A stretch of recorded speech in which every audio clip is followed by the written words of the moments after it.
There's nothing quite like the look on someone's face when they realize they've made a terrible mistake. For my husband's business partner, that moment came during their lavish corporate party, right after he finished mocking me as just a housewife, in front of Chicago's business elite. Little did he know, I wasn't just hosting dinner parties and arranging flowers. I was the silent majority owner who could determine his entire future with a single signature. I'd love to know which corner of the globe you're watching from. And if this story speaks to you, make sure to subscribe. Tomorrow's video is one you absolutely can't miss. I've always believed that power moves quietly. That's why most of Chicago's business community knew me as Rebecca Mitchell, the elegant wife of Scott Mitchell, co-founder of Vertex Solutions. What they didn't know was that before I stepped back to raise our children, I was Rebecca Harlow, the venture capitalist who provided the seed funding that transformed Vertex from a garage startup into a $200 million tech company. Scott and I had agreed early in our marriage that I would remain a silent partner. I wanted our children to have at least one parent fully present during their formative years, and Scott had the public-facing skills Vertex needed. This arrangement suited us perfectly, until the night of Vertex's 10th anniversary celebration. The event was being held at the Thompson Hotel's Grand Ballroom, transformed for the evening into a glittering showcase of Vertex's success. Crystal chandeliers scattered light across the room as Chicago's business elite mingled, champagne flowing freely as Scott and his business partner Derek Walsh worked the room. I'd spent weeks helping plan this event, selecting everything from the menu to the live band playing smooth jazz in the corner. The children were with my mother for the weekend, giving me a rare opportunity to fully enjoy the celebration of a company I'd helped build, but rarely took credit for. Rebecca, darling, Derek's wife Melissa air-kissed my cheeks as she approached, her designer dress probably costing more than most people's monthly rent. The party was absolutely fabulous. You've outdone yourself again. Thank you, I smiled, accepting the compliment with practiced grace. How are things going with the children's charity gala? Melissa launched into details about her latest philanthropic endeavor, barely pausing for breath between name drops. I nodded at appropriate intervals, scanning the room for Scott. I spotted him near the bar with Derek and several investors, laughing heartily at something Derek had said. Derek Walsh had joined Vertex 3 years after its founding. He brought valuable connections and marketing expertise, but I'd always had reservations about him. There was something calculated behind his charismatic facade, a hunger that seemed insatiable despite his rapid rise. Scott trusted him implicitly, which was why I kept my concerns private. Ladies and gentlemen, the event coordinator's voice called out over the microphone, "Please take your seats for dinner." We moved toward the elegantly set tables, where place cards directed guests to their assigned seats. I found myself at the head table with Scott, Derek, Melissa, and several key investors. "Rebecca, we're so glad you could tear yourself away from the household duties," Derek said as waiters began serving the first course. His tone was light, but something in his eyes made the comment feel pointed rather than playful. "I wouldn't miss it," I replied smoothly. "Vertex's success is something we should all celebrate." "Indeed," said Martin Reynolds, one of our early investors. 10 years is quite the milestone. Scott, you and Derek have built something remarkable." "Thank you, Martin," Scott nodded. "It's been a team effort from the beginning." "Speaking of teams," Derek interjected, swirling his wine glass, "some of us have been pulling more weight than others." An uncomfortable silence settled over the table. I felt Scott tense beside me. "Derek," he warned quietly. "What?" Derek's smile didn't reach his eyes. "I'm just saying that while some of us have been working 16-hour days, others have been enjoying the fruits of our labor without." The struggle, the implication hung in the air, directed unmistakably at me. I maintained my composure, years of boardroom negotiations having taught me never to show when a barb had landed. "I think we all contribute in different ways," I said evenly. Of course. Derek nodded with exaggerated politeness. Planning parties and choosing centerpieces is vital work. Scott placed his hand over mine under the table, a silent apology. I squeezed back, letting him know I could handle myself. The company wouldn't be where it is today without everyone's contributions, Scott said firmly, attempting to redirect the conversation. Some contribute more than others, Derek persisted, the alcohol having apparently loosened his restraint. You know, I was telling the board just last week that we need to streamline operations, cut the dead weight, so to speak. Martin Reynolds cleared his throat uncomfortably. Perhaps we should save business talk for Monday. This isn't business. Talk, Derek laughed. I'm just making conversation with our resident domestic engineer.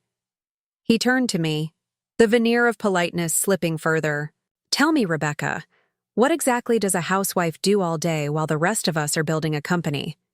Melissa touched her husband's arm. Derek, maybe you should slow down on the wine. He shrugged her off. I'm just curious. I mean, we've got household staff, nannies for the kids. What fills the hours? Soap operas and online shopping? Scott's chair scraped back. That's enough, Derek. Oh, come on, Derek laughed, addressing the table at large now. It's just a joke. No offense, Rebecca. Someone has to keep the home fires burning while the men work, right? Traditional division of labor and all that. Several guests shifted, uncomfortably. I remained perfectly still, watching Derek dig himself deeper. Though between us, he stage whispered to Martin Reynolds, loud enough for the entire table to hear, I've always thought it must be nice to marry into success rather than having to earn it. Scott stood abruptly.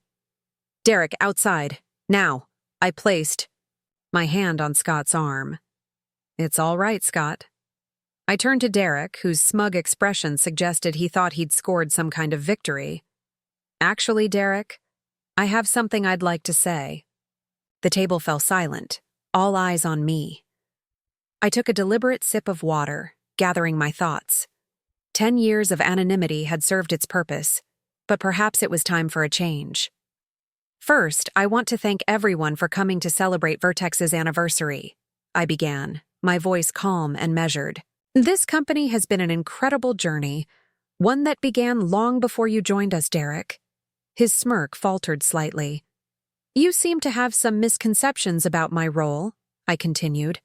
While I have chosen to focus on raising our children these past years, that doesn't mean I've been uninvolved with Vertex. Rebecca, Scott murmured, realizing where I was heading. I gave him a reassuring smile before turning back to Derek. Did Scott ever tell you how Vertex secured its initial funding? Derek glanced between us. Some angel investor who believed in the concept, right? Before my time. Not exactly, I said. Before I married Scott, I was Rebecca Harlow of Harlow Ventures. The name registered immediately with the investors at the table. Martin Reynolds' eyebrows shot up in recognition. Wait, Derek said, his smirk giving way to confusion. The Rebecca Harlow? The same, I nodded. I provided the seed capital for Vertex when no one else would take the risk. In fact, I owned 51% of the company. Derek's glass froze halfway to his lips. That's impossible. The ownership structure is arranged through a series of holding companies for privacy reasons, I finished for him. Something you would know if you'd done your due diligence before making assumptions. The silence around the table was absolute now. I chose to step back from daily operations when our first child was born, I continued. But make no mistake, being a mother and wife was my choice, not my limitation. And while I've respected Scott's leadership and your contributions, Derek, I've never been uninvolved. Derek's face had drained of color. I didn't. No, I supplied. Clearly, you also don't know that I still review all major contracts, financial statements, and strategic initiatives from my home office, usually after the children are asleep. Scott was watching me with a mixture of pride and concern. We'd agreed on my anonymity years ago for various reasons, including keeping our family out of the spotlight. Breaking that agreement now was significant, The board meeting you referenced, I said, leaning forward slightly. The one where you discussed streamlining operations. I received the minutes. Your proposal to redirect funds from R&D to marketing was rejected yesterday. I sent the email while preparing for this party. A lot of love and effort went into bringing this story to life. If you're enjoying it, we'd be so grateful if you'd subscribe to our channel. Now back to where we left off. Derek's expression morphed from shock to alarm. That decision was supposed to be confidential until Monday. As a majority shareholder, I have certain privileges, I said simply. Martin Reynolds chuckled softly. I always wondered why Scott sought your opinion so frequently. Now it makes perfect sense. Melissa was staring at her husband with undisguised horror at his faux pas. Other guests at nearby tables had begun to notice the tension at our table, conversations quieting as attention shifted our way. Rebecca has always preferred to remain behind the scenes, Scott explained to the table. Her contributions to Vertex go far beyond what most of you realize. Derek seemed to be processing this information, mental calculations visible behind his eyes. I apologize if my comments were inappropriate, he finally managed, the words clearly costing him. I had no idea. Clearly, I agreed. Though, I'm curious. Would my contributions as a mother and wife be any less valuable if I wasn't also a major shareholder? Is supporting my husband, raising future leaders, and creating a stable home environment worthy of less respect than what happens in a boardroom? Derek had no answer for that. I think, Martin Reynolds said into the silence, that we've all been reminded of an important lesson tonight. Appearances can be deceiving, and assumptions are dangerous in business and in life. I raised my glass. To Vertex Solutions, built on partnership, perseverance, and perspective.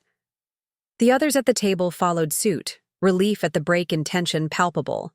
All except Derek, who seemed frozen in place, the implications of his miscalculation clearly dawning on him. As conversation cautiously resumed around us, Scott leaned close to me. That wasn't how we planned to handle the ownership question, he murmured. Plans change, I replied quietly. It was time. You realize what this means, he said. Once word gets out, everything changes. The privacy we've maintained was valuable for raising the children, I acknowledged. But they're older now, and I've been considering a more active role anyway. Derek just accelerated the timeline. Scott studied my face for a moment, then nodded. Well, if you're returning to the battlefield, I pity anyone who stands in your way. He smiled, the pride in his eyes unmistakable. Starting with our dear partner over there. We both glanced at Derek, who was now knocking back his wine with the desperate air of a man who realized he'd just insulted his boss in front of the entire company. I haven't decided what to do about Derek yet, I said thoughtfully. But after tonight, I think it's time for some changes at Vertex, beginning with a review of the executive team. The look of dawning horror on Derek's face as he overheard my comment was just the beginning. He had no idea what was coming next. The rest of the evening unfolded like a carefully choreographed dance. Conversations continued around us, but the dynamic had shifted perceptibly. Several investors who had previously directed their questions exclusively to Scott now sought me out, eager to discuss Vertex's future plans. Derek remained at the table, his earlier confidence evaporated, mechanically responding when addressed, but clearly distracted by internal calculations. Melissa attempted damage control, fluttering around with forced laughter and champagne refills. Men and their business talk, she said to me with a conspiratorial smile. Sometimes they forget there's more to life, don't they? I returned her smile with genuine warmth. Melissa wasn't responsible for her husband's behavior. They do, though sometimes a reminder is necessary. I had no idea you were involved with the company, she admitted quietly. Derek never mentioned it. Derek didn't know, I replied. Only a few people did. Scott and I preferred it that way. Curiosity flickered across her face. Why keep it secret? I considered my answer carefully. When we started our family, we wanted a clear division between our home life and Vertex. The business world can be all-consuming. We didn't want our children raised in that spotlight. And yet you continued to work behind the scenes, she observed. Some passions don't disappear just because life evolves, I said. Balance was important to us. Scott became the face of Vertex, and I supported both the company and our family from home. Melissa digested this, glancing at her husband who was now engaged in what appeared to be an intense conversation with Scott in a quiet corner of the ballroom. They seem concerned, she noted, following my gaze. Change often is concerning, I replied. Especially an unexpected change. As the evening progressed, I excused myself to visit the ladies' room, needing a moment of quiet to process the evening's developments. This wasn't how I'd planned to reintroduce Rebecca Harlow to Chicago's business community, but perhaps it was fitting. 10 years of anonymous work deserved a dramatic reveal. As I was freshening my lipstick in the mirror, the door swung open and Eliza Winters entered, CMO of Vertex and Derek's closest ally in the company. Her expression tightened when she saw me. Rebecca, she said coolly. Quite the revelation tonight. Eliza, I acknowledged, capping my lipstick. I imagine it was surprising for many. Surprising isn't the word I'd use. She moved to the sink beside me, ostensibly checking her appearance, but clearly there for this conversation. Why now? After all these years of playing house? I met her eyes in the mirror.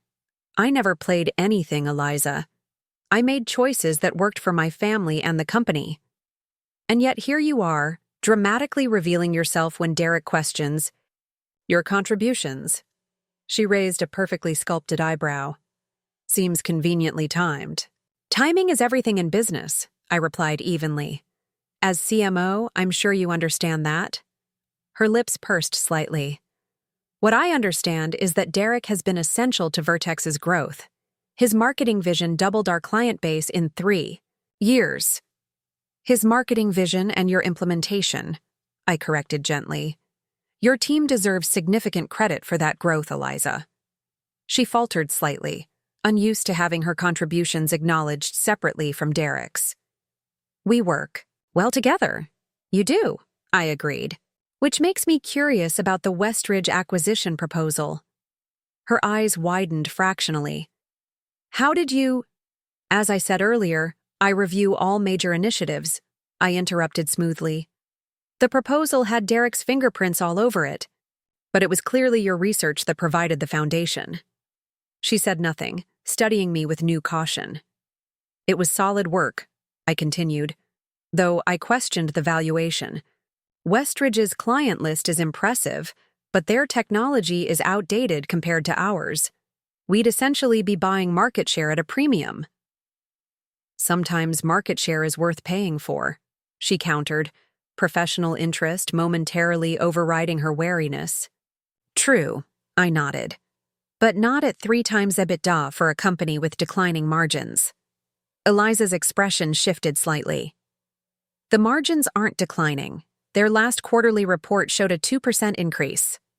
Their official report did, I acknowledged. But their internal projections, which I reviewed last week, tell a different story. They're facing a significant product liability issue that hasn't been disclosed yet. Shock registered on her face. How could you possibly know that? I smiled. Harlow Ventures considered investing in Westridge last year. We passed for reasons that are about to become public knowledge. Eliza gripped the edge of the sink, recalibrating rapidly.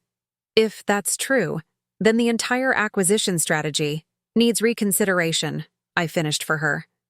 Yes, though your market analysis was impeccable with the information you had available. She studied me for a long moment. You're not what I expected. Few people are when you look beyond surface assumptions, I replied, gathering my clutch. I look forward to working with you more directly, Eliza. Your talent shouldn't always be in someone else's shadow. I left her standing there, contemplating implications that extended far beyond tonight's revelation. The first cracks in Derek's alliance were forming, exactly as I'd anticipated. When I returned to the ballroom, Scott was speaking with Martin, Reynolds, and several other investors, while Derek was nowhere to be seen. Melissa stood awkwardly at the edge of a conversation, looking distinctly uncomfortable. "Everything all right?" I asked, approaching her. "Derek needed some air," she said tightly. "He asked me to make his excuses if anyone noticed his absence." "I see." I nodded, understanding the translation. Derek was regrouping, planning his response to this unexpected shift in power dynamics. "Rebecca," Melissa began hesitantly. "What happens now? With Derek, I mean." I considered her question carefully. "That depends largely on Derek. He's worked so hard for Vertex," she said, a defensive note entering her voice. 60-hour weeks, missed vacations, endless business trips. This company is his life. "I know," I acknowledged. "His dedication has been valuable. But contribution isn't measured solely by hours worked, Melissa. It's also measured by integrity, judgment, and respect for others." Her eyes dropped. "He can be abrupt sometimes, especially when he's stressed." "Abrupt is one word for it," I agreed. "Dismissive and condescending might be others." Melissa flinched slightly but didn't deny it. "He wasn't always like this. Success changed him, I think. Made him forget where he started." There was genuine pain in her expression, and I felt a surge of compassion for her. Derek's ambition clearly cast a long shadow over their marriage. "People reveal themselves under pressure," I said gently. "Both the strengths and the weaknesses. And tonight's revelations are certainly pressure," she observed with surprising insight. Before I could respond, commotion near the entrance drew our attention. Derek had returned, but he wasn't alone. Standing beside him was Thomas Harlow, my father. "Oh no," I murmured involuntarily.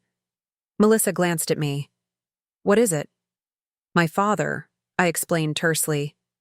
"I wasn't expecting him tonight." "Is that a problem?" she asked, noting my reaction. "It's complicated," I replied, watching as Derek guided my father through the crowd toward us. Thomas Harlow cut an imposing figure even at 73. Tall and distinguished with silver hair and piercing blue eyes, he had the commanding presence that had intimidated boardrooms for decades. As founder of Harlow Ventures, he had built a reputation for ruthless efficiency and uncanny investment instincts. Our relationship had always been complex. I had joined his firm after business school, determined to prove myself on merit rather than nepotism. For 5 years, I had worked twice as hard as anyone else, eventually becoming the firm's youngest partner. When I decided to step back to focus on family, our relationship had cooled considerably. He viewed my choice as a weakness, a betrayal of my potential and his legacy. "Rebecca," my father greeted me with a cold kiss on the cheek. Quite the gathering. "Father," I returned evenly. "I didn't realize you were in Chicago." "I wasn't until 3 hours ago," he replied. "Your friend Derek here called with some interesting news." I shot Derek a look, noting the renewed confidence in his stance. He had found an ally, or thought he had. "Mr. Walsh thought I should know about this evening's developments," my father continued, "given Harlow Ventures' connection to Vertex."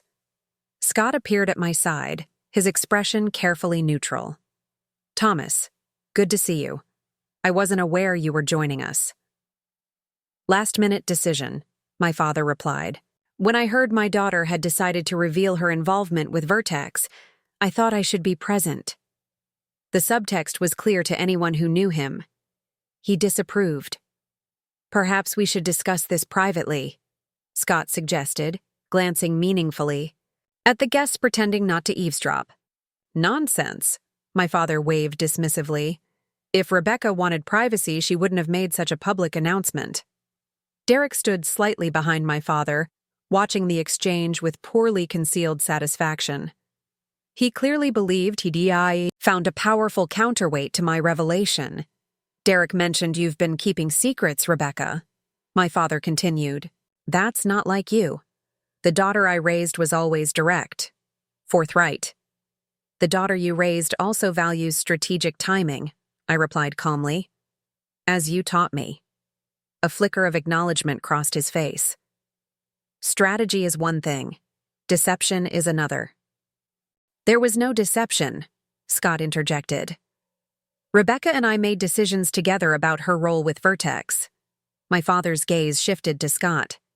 Decisions that allowed her to fade into the background while you took the spotlight. How convenient. For everyone. It was my choice, I said firmly. As was tonight's announcement. A choice prompted by what, exactly? My father asked, his tone deceptively light. Mr. Walsh tells me he made some harmless comments about traditional roles, and suddenly you felt compelled to assert ownership rights you've ignored for years.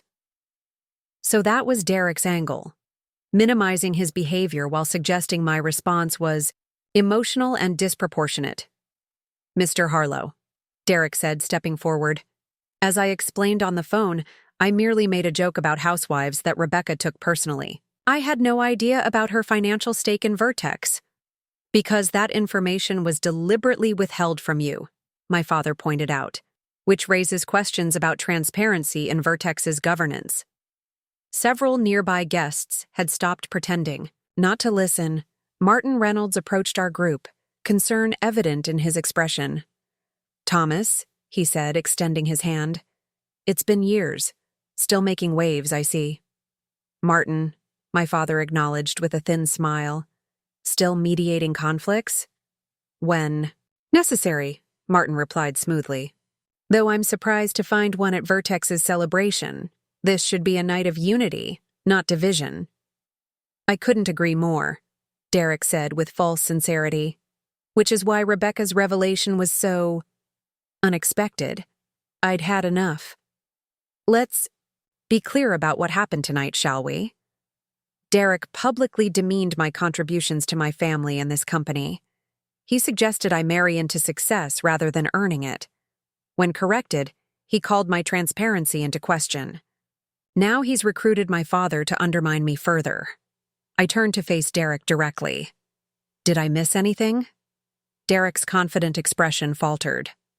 I was merely seeking clarification about Vertex's ownership structure, for the good of the company.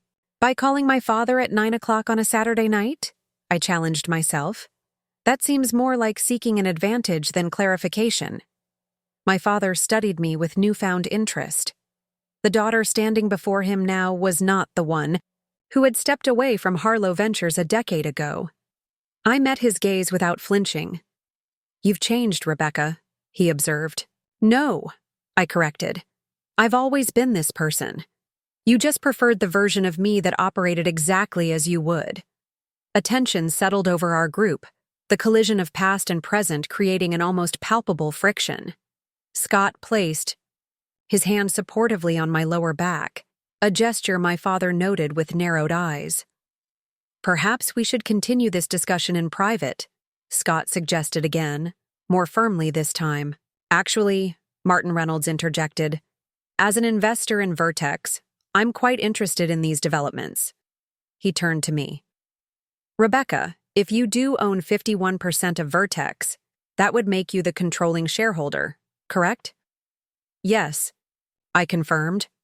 Though until tonight, that arrangement was known only to Scott, myself, our lawyers, and the company's founding investors.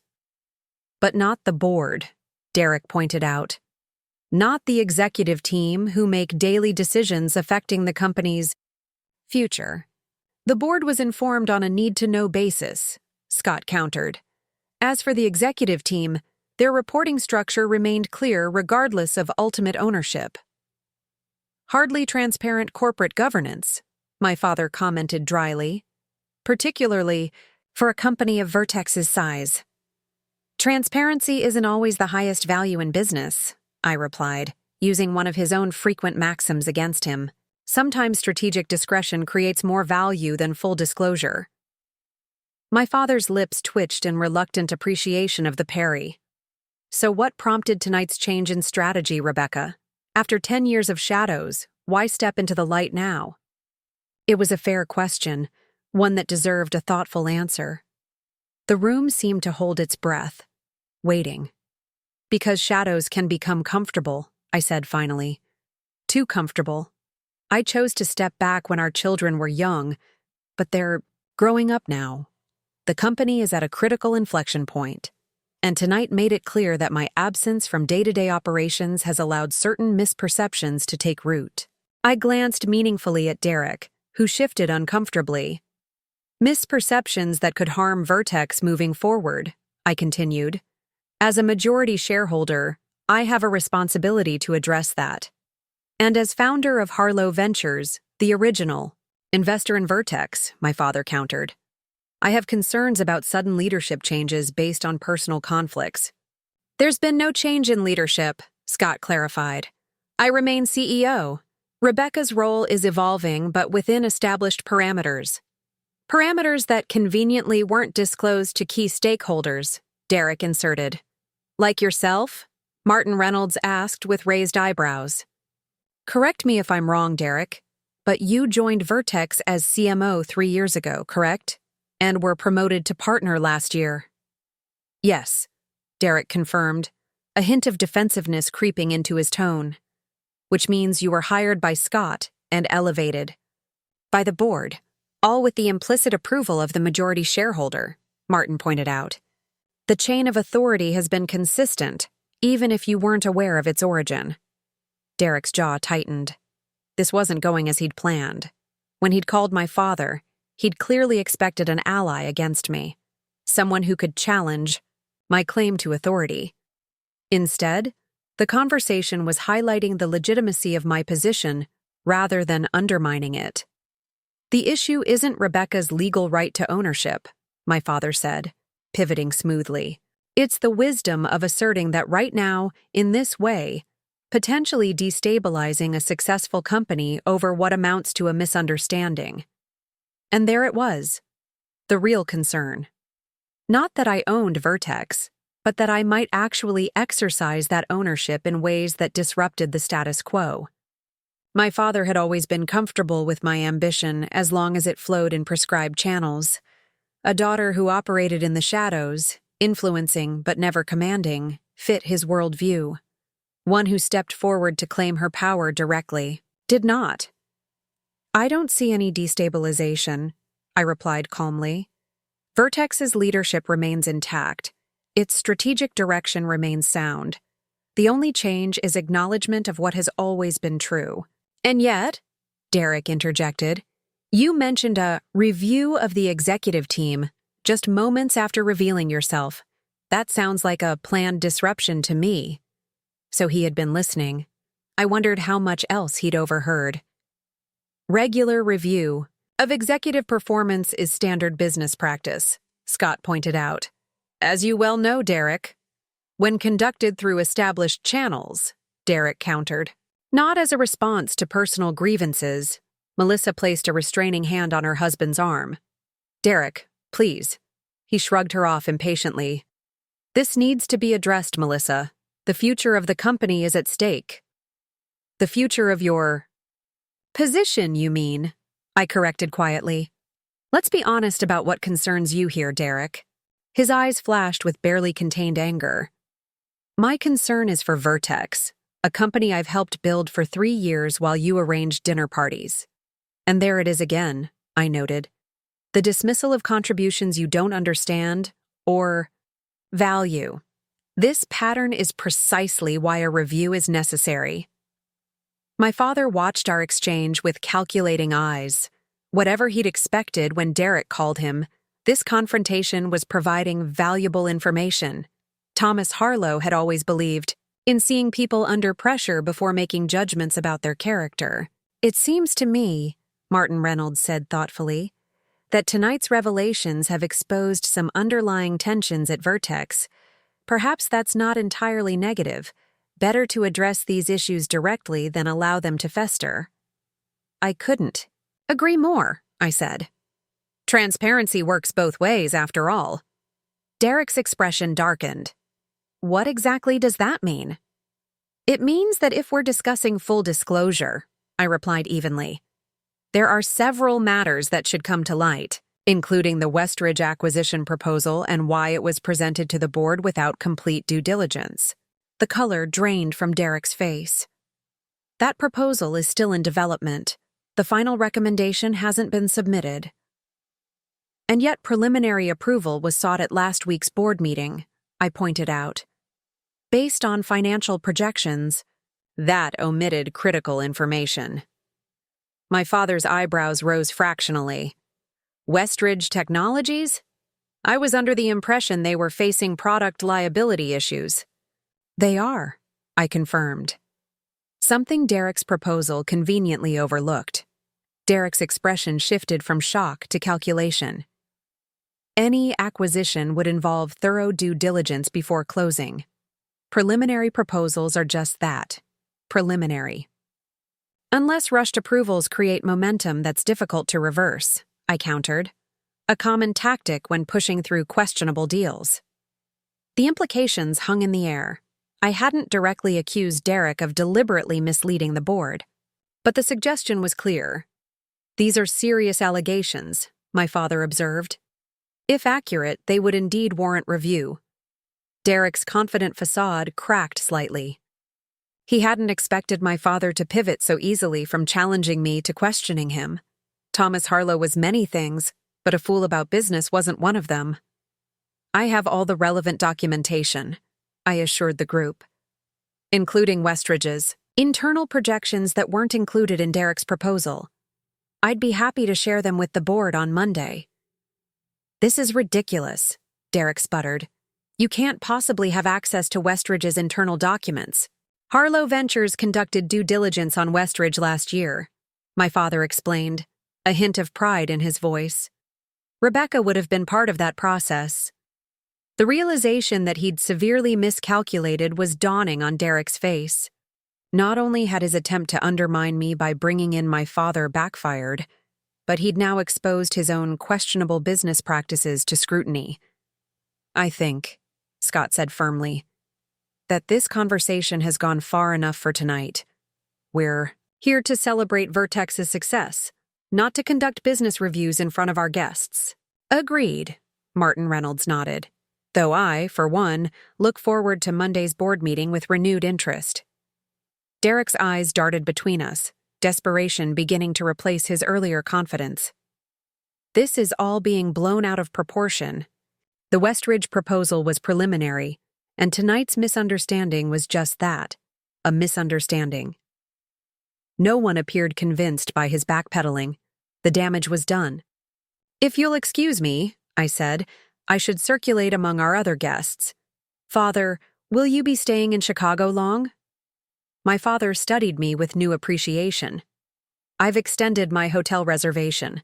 I think Chicago might be more interesting than I remembered. As I moved away from the group, I caught Melissa's eye.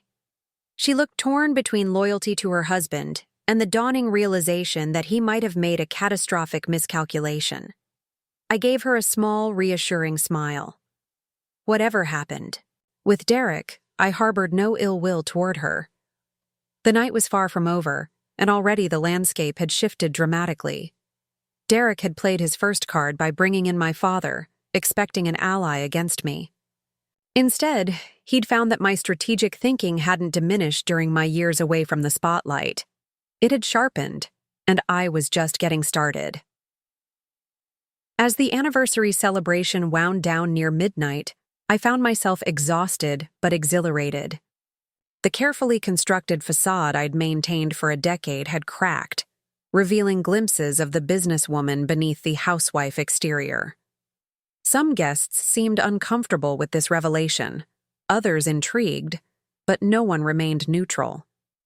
I had become the most discussed topic at a party meant to celebrate Vertex itself, an irony not lost on me. Scott and I said our goodbyes to the remaining guests, maintaining the practiced harmony we'd perfected over years of public appearances. Only the occasional squeeze of his hand against mine betrayed the tension thrumming beneath our composed exteriors. "Mrs. Mitchell." Our driver nodded respectfully as he opened the car door. "Thank you, James," I replied, sliding into the back seat with relief. The moment the door closed behind Scott, I kicked off my heels with a sigh.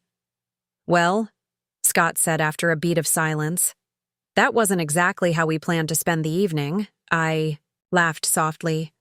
"No, it certainly wasn't." "Are you all right?" he asked, studying my face in the dim light of the car. "I'm fine," I assured him, though I suspect Derek wishes I weren't. Scott loosened his tie. "He made a catastrophic miscalculation, bringing your father into this. What was he thinking?" "He assumed they'd share common interests," I explained. "Derek thought father would be outraged. I'd kept my ownership stake quiet, maybe even help him challenge it legally." Thomas Harlow backing someone else against his own daughter? Scott shook his head. "Derek doesn't know your father at all." "No," I agreed. "Father might disapprove of my choices, but he'd never publicly undermine the family.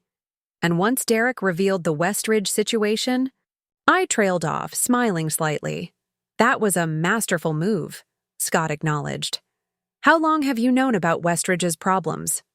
"Since father's firm considered investing last year," I replied. "The product liability issue is significant, potentially catastrophic once it becomes public. Their medical monitoring software has a critical flaw that resulted in several misdiagnoses already." Scott whistled low. "And Derek wanted us to acquire them? At a premium?" "The question is why," I said thoughtfully. "Derek's ambitious, but he's not stupid. He must have known proper due diligence would uncover these issues eventually." Scott's expression darkened. "Unless he was counting on rushing the deal through before that happened. But that would be corporate suicide," I finished. "Yes."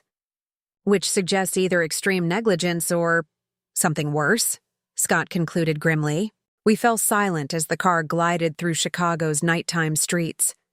The implications were troubling.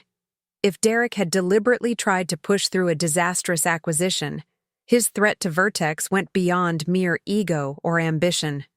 "We need more information," I said finally, "before Monday's board meeting." "Agreed," Scott nodded. "But how? The offices are closed tomorrow, and we can't exactly call an emergency audit on a Sunday." I smiled. "Who says we need the office? I have copies of everything in my home workspace." Scott raised an eyebrow. "Everything?" "Monthly financial reports, board minutes, marketing proposals, acquisition targets. I've kept meticulous records," I replied, "including files I probably shouldn't have access to." "Perks of being the majority owner no one knew about," Scott observed with a hint of amusement. "More like the perks of having Vanessa as my source inside the company," I corrected. "Your executive assistant has been invaluable." "So that's how you've stayed so well informed," Scott said, understanding Dawn. "I always wondered." "Vanessa believes in proper corporate governance," I said. "She's been concerned about Derek's growing influence for months." Scott ran a hand through his hair. "I should have listened to your concerns about him earlier." "You wanted to see the best in him," I said gently. "That's not a flaw, Scott." "It is when it blinds me to reality," he countered. "You saw through Derek from the beginning." "I had the luxury of distance," I reminded him.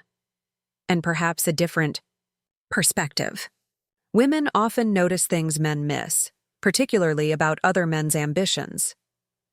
The car pulled into our driveway, the security gate closing silently behind us. Our home, a gracious Lincoln Park residence we'd purchased after Vertex's first major success, glowed softly in the night. I'd spent countless hours making this house a sanctuary for our family, a place apart from business pressures and public scrutiny. How ironic that it would now become the command center for our corporate counterstrike. "Mom? Dad?" Our 16-year-old daughter Lily appeared in the entryway as we entered, still dressed despite the late hour. "How was the party?" "Eventful," Scott replied, kissing her forehead. "I thought you'd be asleep by now." "Grandma let me wait up," Lily explained. "Said something about historic nights deserving witnesses." I exchanged a glance with Scott. My mother's intuition was uncanny sometimes. "Is Grandma still up?" I asked. "In the kitchen with hot chocolate," Lily confirmed. "She said you might need it," Scott chuckled. "Smart woman, your mother." We found my mother seated at our kitchen island, 3 mugs of chocolate arranged before her as if she'd been expecting us. "There you are," Eleanor Harlow said, pushing the mugs toward us.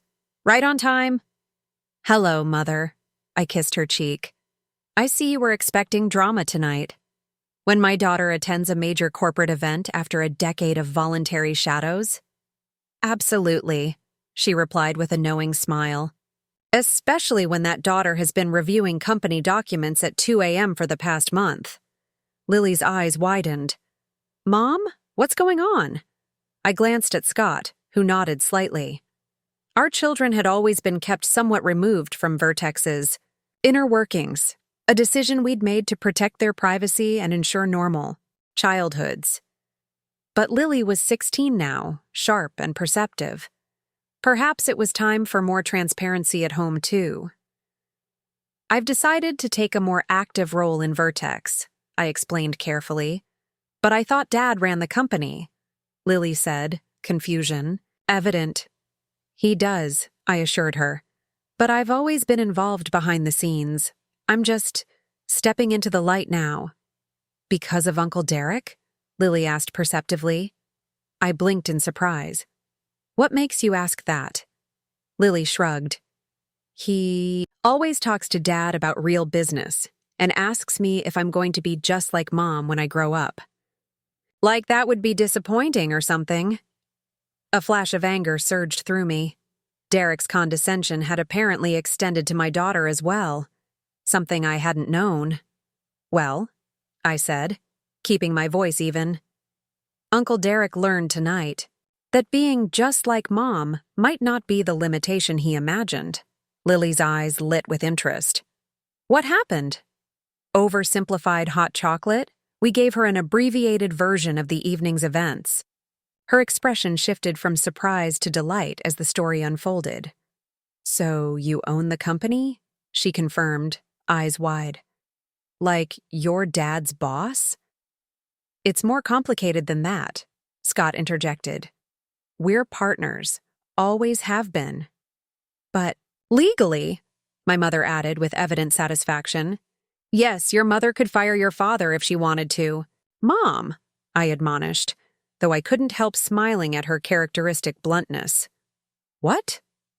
"It's true," she shrugged, unrepentant. "Though I've always thought you were wise to let Scott be the public face. He handles the spotlight much better than you do." "Handled," I corrected. "Past tense, apparently." "About time, too," my mother observed. "You've been hiding your light under a bushel for too long, Rebecca." "I wasn't hiding," I objected. "I was choosing a different path. A path that allowed others to underestimate you," she pointed out. "Which has its advantages, I'll grant you, but it also has costs." Our conversation was interrupted by the chime of the front doorbell. We all froze, exchanging puzzled looks. It was nearly 1 in the morning, not a normal hour for visitors. "Are you expecting someone?" Scott asked. I shook my head. We moved to the security panel in the kitchen, activating the front door camera. My father stood on our doorstep, his expression grim. "Dad?" I murmured in surprise. "Should I let him in?" Scott asked, his hand hovering over the intercom. I hesitated only briefly. Yes, if he's here at this hour, it must be important. While Scott went to greet my father, I turned to Lily. "It's late, sweetheart. Why don't you head to bed?" She gave me a look that perfectly combined teenage exasperation with understanding. "Fine. But you'll tell me everything tomorrow, right?" "Everything appropriate," I promised, kissing her forehead. "Good night?"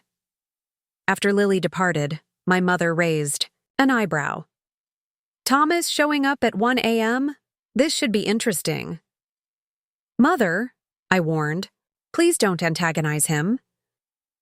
I haven't antagonized your father in 20 years, she replied serenely. Not since the divorce, anyway. Before I could respond, Scott returned with my father, whose expression suggested he hadn't come for a pleasant family reunion. Rebecca, he nodded curtly. Eleanor, didn't expect to find you here. I live to surprise you, Thomas, my mother replied with a saccharine smile. I intervened quickly.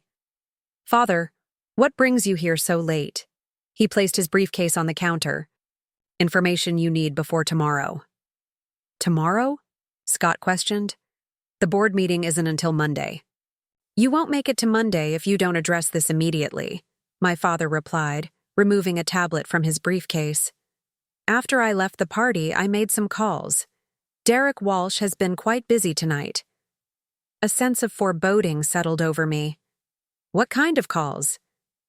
The kind that suggests he's not simply going to accept your revelation and move on, my father said grimly. He's contacted 3 board members already, expressing grave concerns about sudden changes in Vertex's leadership structure. There haven't been any changes, Scott objected. Rebecca's ownership has been consistent since founding. But her visibility hasn't, my father pointed out. And Derek is framing tonight's events as a hostile takeover attempt. That's absurd, I said. How can I take over something I already own? Perception matters more than reality in these situations, my father replied. Derek is suggesting that your years of silence followed by sudden assertion of authority represents a threat to the company's stability. And the board members he contacted? Scott asked. How did they respond? Cautiously, my father said. They want an emergency meeting tomorrow morning to discuss the situation. I exchanged an alarmed look with Scott. How do you know this? Because 2 of them called me afterward, my father explained. They wanted Harlow Ventures' perspective as the original investor. And what did you tell them? I asked carefully. My father's expression was unreadable. I told them I needed to review the situation before commenting. That's why I'm here. He turned his tablet toward us, displaying a series of emails. Derek has been planning this move for months. These communications suggest he's been systematically undermining your authority at Vertex, Scott, while positioning himself as the company's real driving force with clients and investors. Scott leaned forward, scanning the emails with a growing alarm. Where did you get these? I have sources inside Vertex, my father replied cryptically. People who've been concerned about Walsh's ambitions for some time. My mother snorted softly. In other words, you've been spying on our daughter's company. My father didn't deny it. Harlow Ventures maintains an interest in all its significant investments. And you never thought to share these concerns with me? Scott asked, his tone hardening. Until tonight, I wasn't certain they amounted to anything beyond normal corporate ambition, my father replied. But after seeing Walsh in action this evening and these latest moves, he gestured to the tablet. It's clear he's making a play for control of Vertex. I scrolled through the emails, noting the careful way Derek had positioned himself with key clients and board members over the past 6 months. In hindsight, the pattern was obvious. He had been building a power base independent of Scott's leadership, preparing for something. The Westridge acquisition proposal, I said suddenly, the pieces clicking into place. It wasn't just negligence or greed, it was about leverage. My father nodded approvingly. Precisely. If Vertex acquired Westridge at his recommendation, only to discover the liability issues afterward, the company would take a massive financial hit, Scott completed the thought. And as CEO, I'd bear the responsibility. Creating an opportunity for new leadership, I concluded, with Derek conveniently positioned as the natural successor. But why push for it now? Scott wondered. The acquisition wasn't scheduled for board approval for another month. Because of this, my father said, swiping to a new document on his tablet. Westridge's product liability issue is about to become public. An investor lawsuit will be filed Monday morning. The implications were staggering. If Derek had succeeded in rushing through preliminary approval for the acquisition, Vertex would have been committed to a disastrous deal, potentially losing millions and severely damaging its reputation. Scott's position as CEO would have been compromised, opening the door for Derek to step in as savior. He must have known about the lawsuit, I said, anger building inside me. This wasn't opportunism. It was sabotage. Calculated sabotage, my father agreed. And now that his plan has been disrupted by your revelation tonight, he's moving to Plan B, discrediting you both before you can expose him. The emergency board meeting, Scott said grimly. He's trying to control the narrative. My mother, who had been listening silently, spoke up. So what are you going to do about it? All eyes turned to me. Despite years of working behind the scenes, this moment of crisis called for public leadership. The decision was mine to make. We need evidence, I said firmly. Concrete, undeniable proof of Derek's actions and intentions, something the board can't ignore. The emails are a start, my father noted. But Walsh will claim they're being misinterpreted. We need the Westridge documents, Scott added.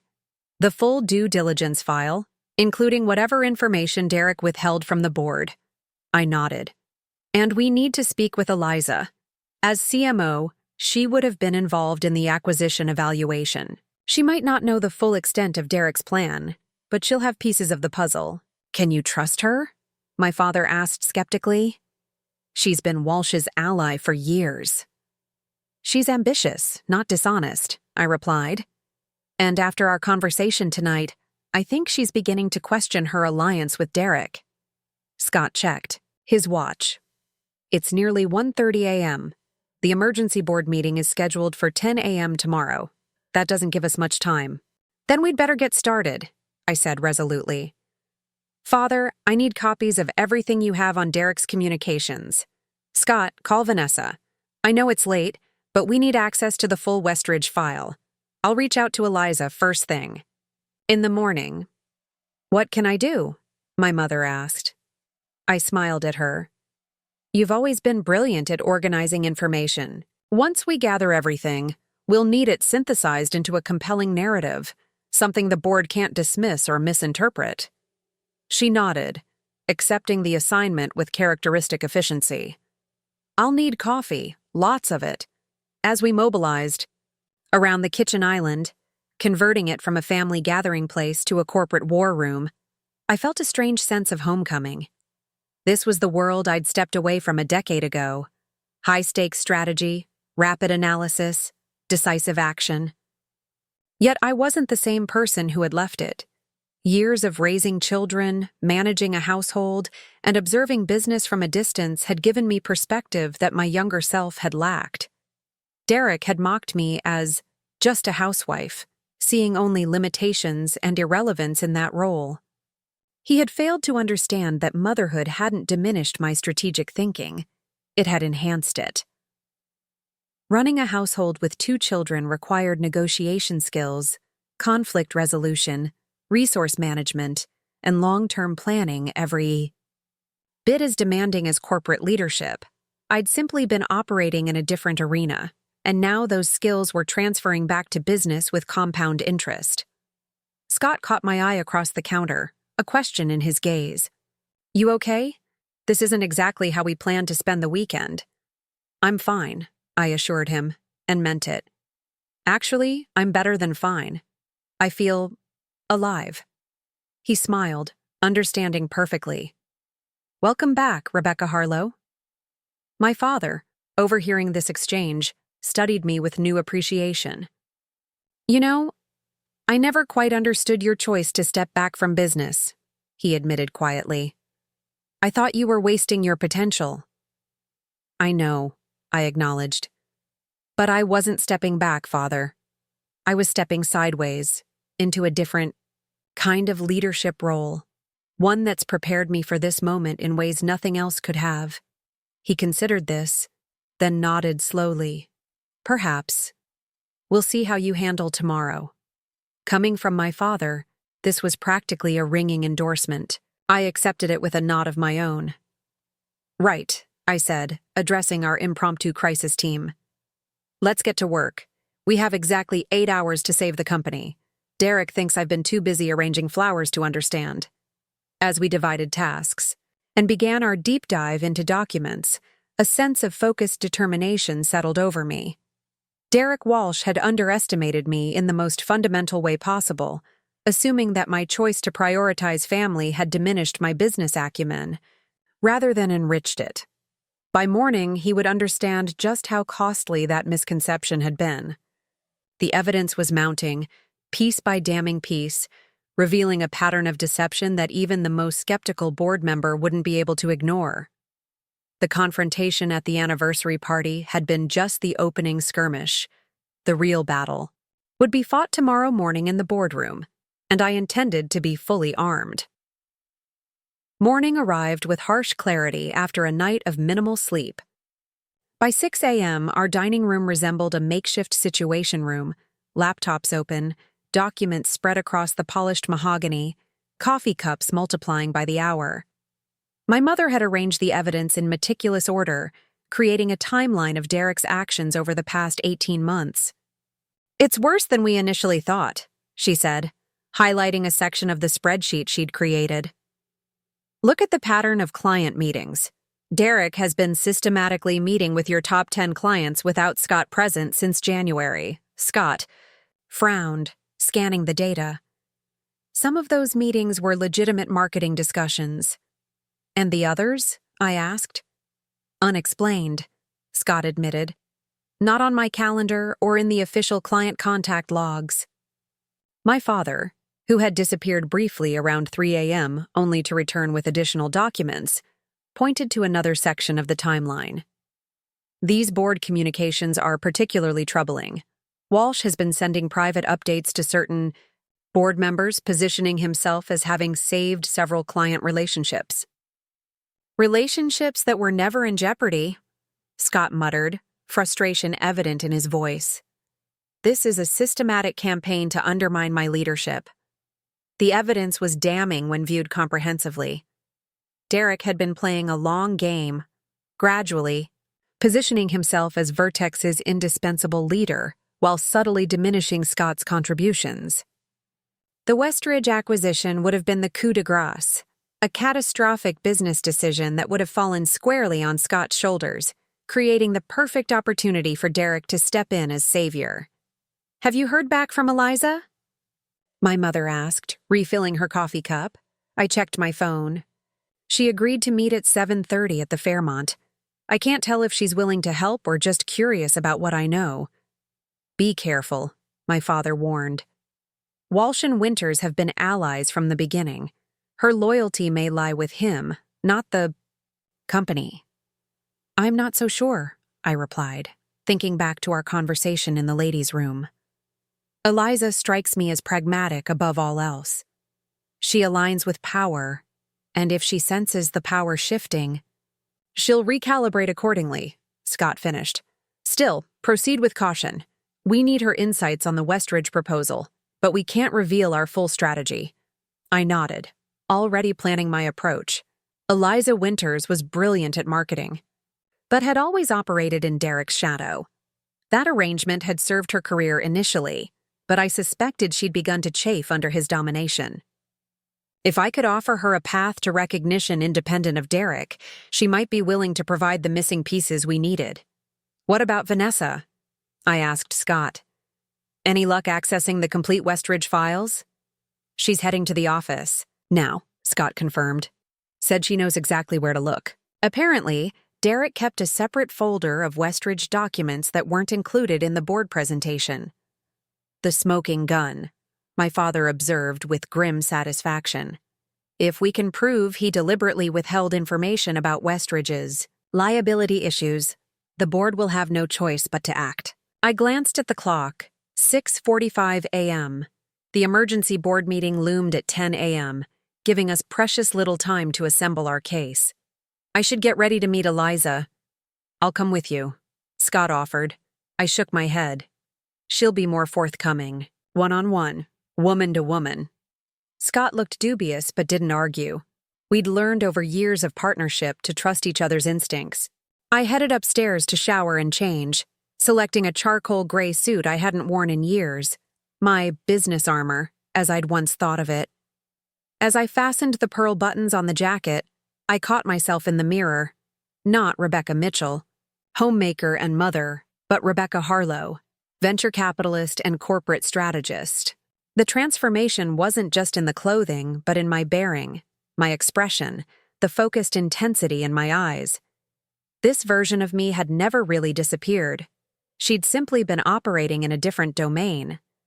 Now the worlds were merging, and the integration felt surprisingly natural.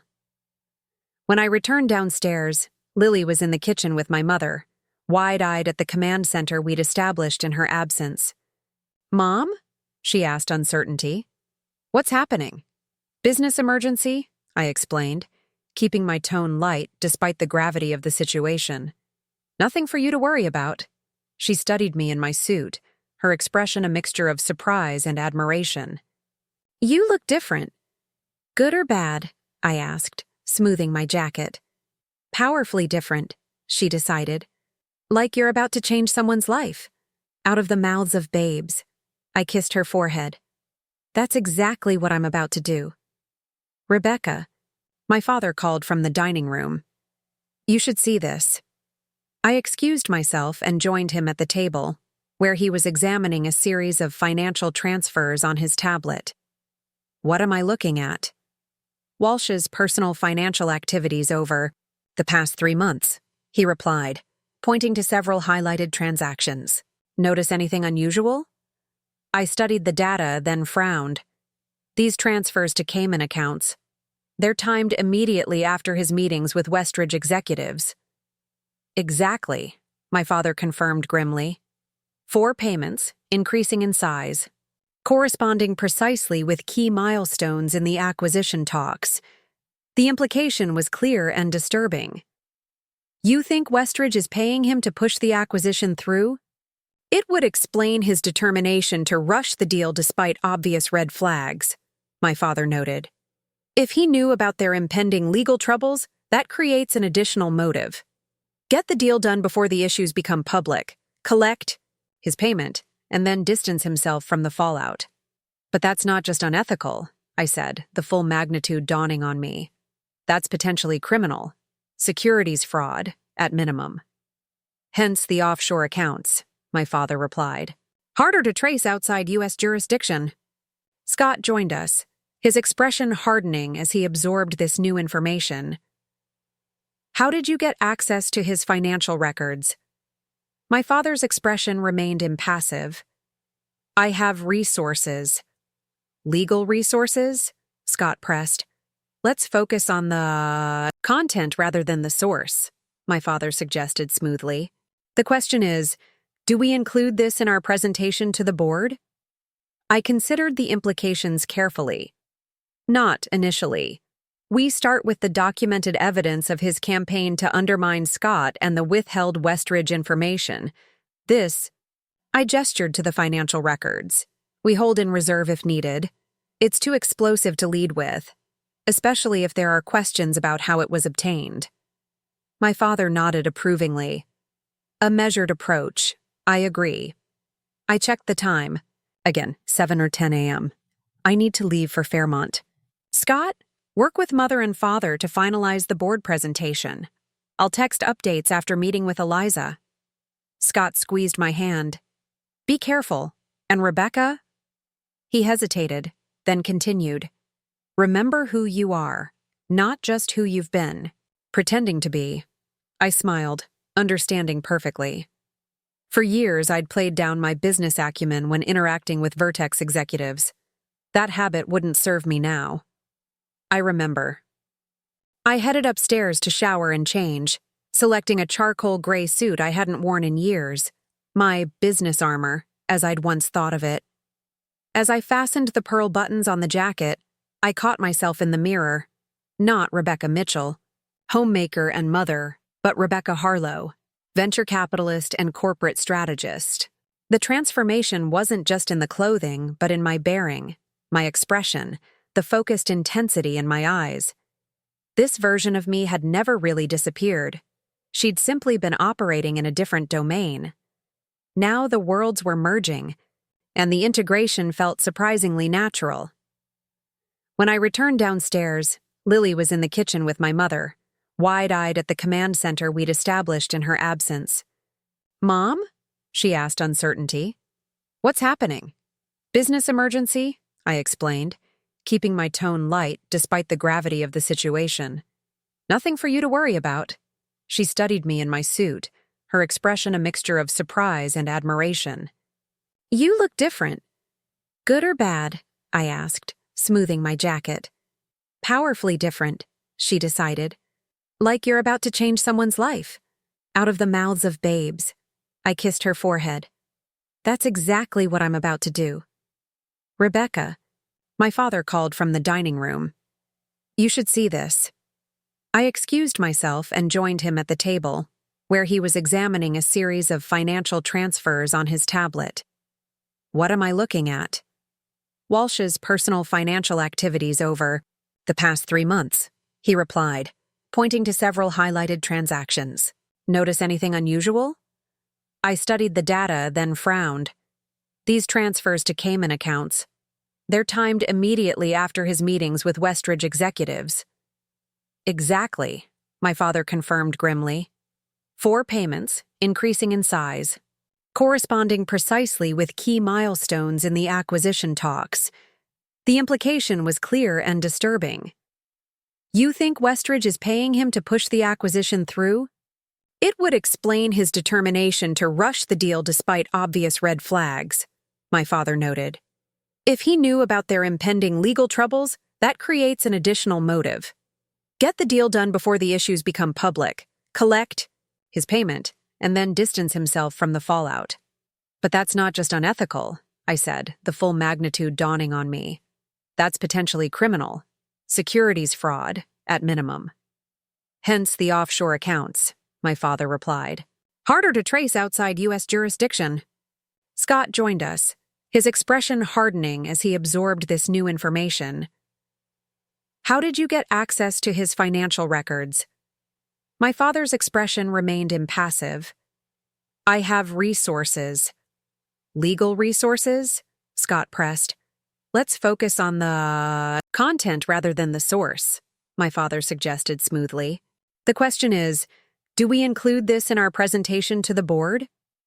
I considered the implications carefully. "Not initially. We start with the documented evidence of his campaign to undermine Scott and the withheld Westridge information. This," I gestured to the financial records, "we hold in reserve if needed. It's too explosive to lead with, especially if there are questions about how it was obtained." My father nodded approvingly. "A measured approach. I agree." I checked the time. Again, 7 or 10 a.m. I need to leave for Fairmont.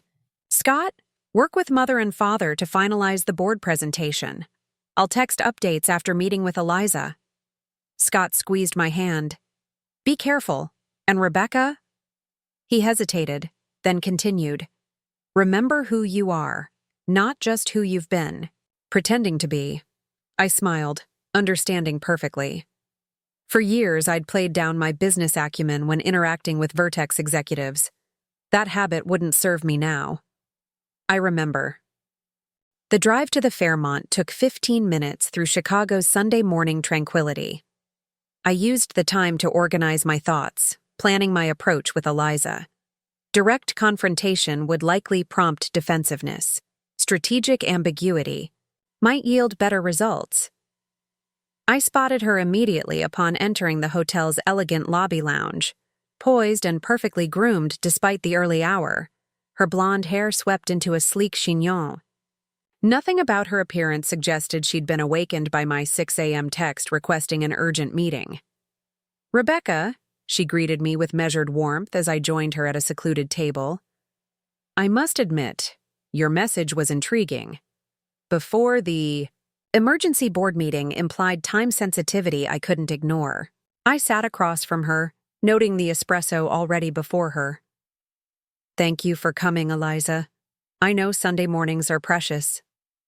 "As are revelations about secret ownership stakes," she replied with a pointed smile. "You've been holding out on us, Rebecca?"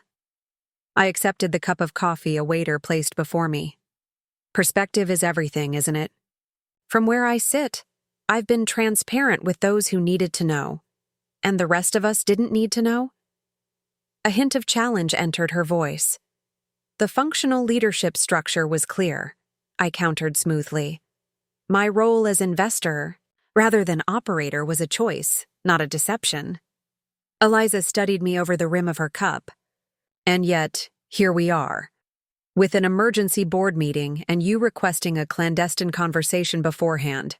Something's changed. Several things have changed, I acknowledged, beginning with Derek's behavior last night and continuing with his calls to board members afterward. Her expression revealed nothing, but her fingers tightened slightly around her cup. "I'm not privy to Derek's communications with the board." "No?" I raised an eyebrow. "That's surprising, given your close working relationship. I would have thought he'd consult you before attempting to orchestrate a leadership challenge." Eliza's composure slipped momentarily. "A leadership challenge? That's not—" She stopped herself. "Derek expressed concerns about unexpected revelations affecting company stability. That's hardly a coup attempt. Concerned enough to call an emergency Sunday meeting, yet not concerned enough to include his closest ally in his strategy," I observed. Interesting dynamic. Uncertainty flickered in her eyes. "What exactly are you suggesting, Rebecca?" I leaned forward slightly. "I'm suggesting that Derek Walsh has been playing a game that extends well beyond last night's revelation, a game that might not include you in the winner's circle, despite your loyalty." Eliza's expression hardened. "If you're trying to drive a wedge between Derek and me—" "I'm trying to understand the Westridge acquisition proposal," I interrupted calmly. "Specifically, why critical information about their product liability issues was omitted from the materials presented to the board." The sudden pivot caught her off guard. "What liability issues?" Her surprise seemed genuine, which was telling. "The class action lawsuit being filed tomorrow regarding defects in their medical monitoring software. The one that's caused at least 3 documented misdiagnoses in hospital settings." Eliza paled slightly. "That's not possible. Our due diligence team would have flagged that immediately. Unless they weren't given complete information to review," I suggested. "Or unless someone removed those findings from the final report." Understanding dawned in her eyes. "You think Derek knew about these issues and deliberately concealed them?" "What I think is less important than what the evidence shows," I replied. "And what the evidence shows is a pattern of selective disclosure that puts Vertex at significant risk." Eliza sat back, processing this information. After a moment, she spoke carefully. "The Westridge proposal was Derek's project from the beginning. He brought it to me as a strategic acquisition to expand our healthcare vertical. The financials looked solid, the synergies compelling. But you didn't conduct the due diligence personally," I prompted. "No, that went through Derek's team," she confirmed. "I reviewed their findings, which showed no significant risks beyond the usual integration challenges." "And if those findings were incomplete?" I pressed. Eliza met my gaze directly. "Then someone actively endangered the company I've helped build for 5 years." I nodded, satisfied with her response. "Now comes the crucial question. The board meets in less than 3 hours, Eliza.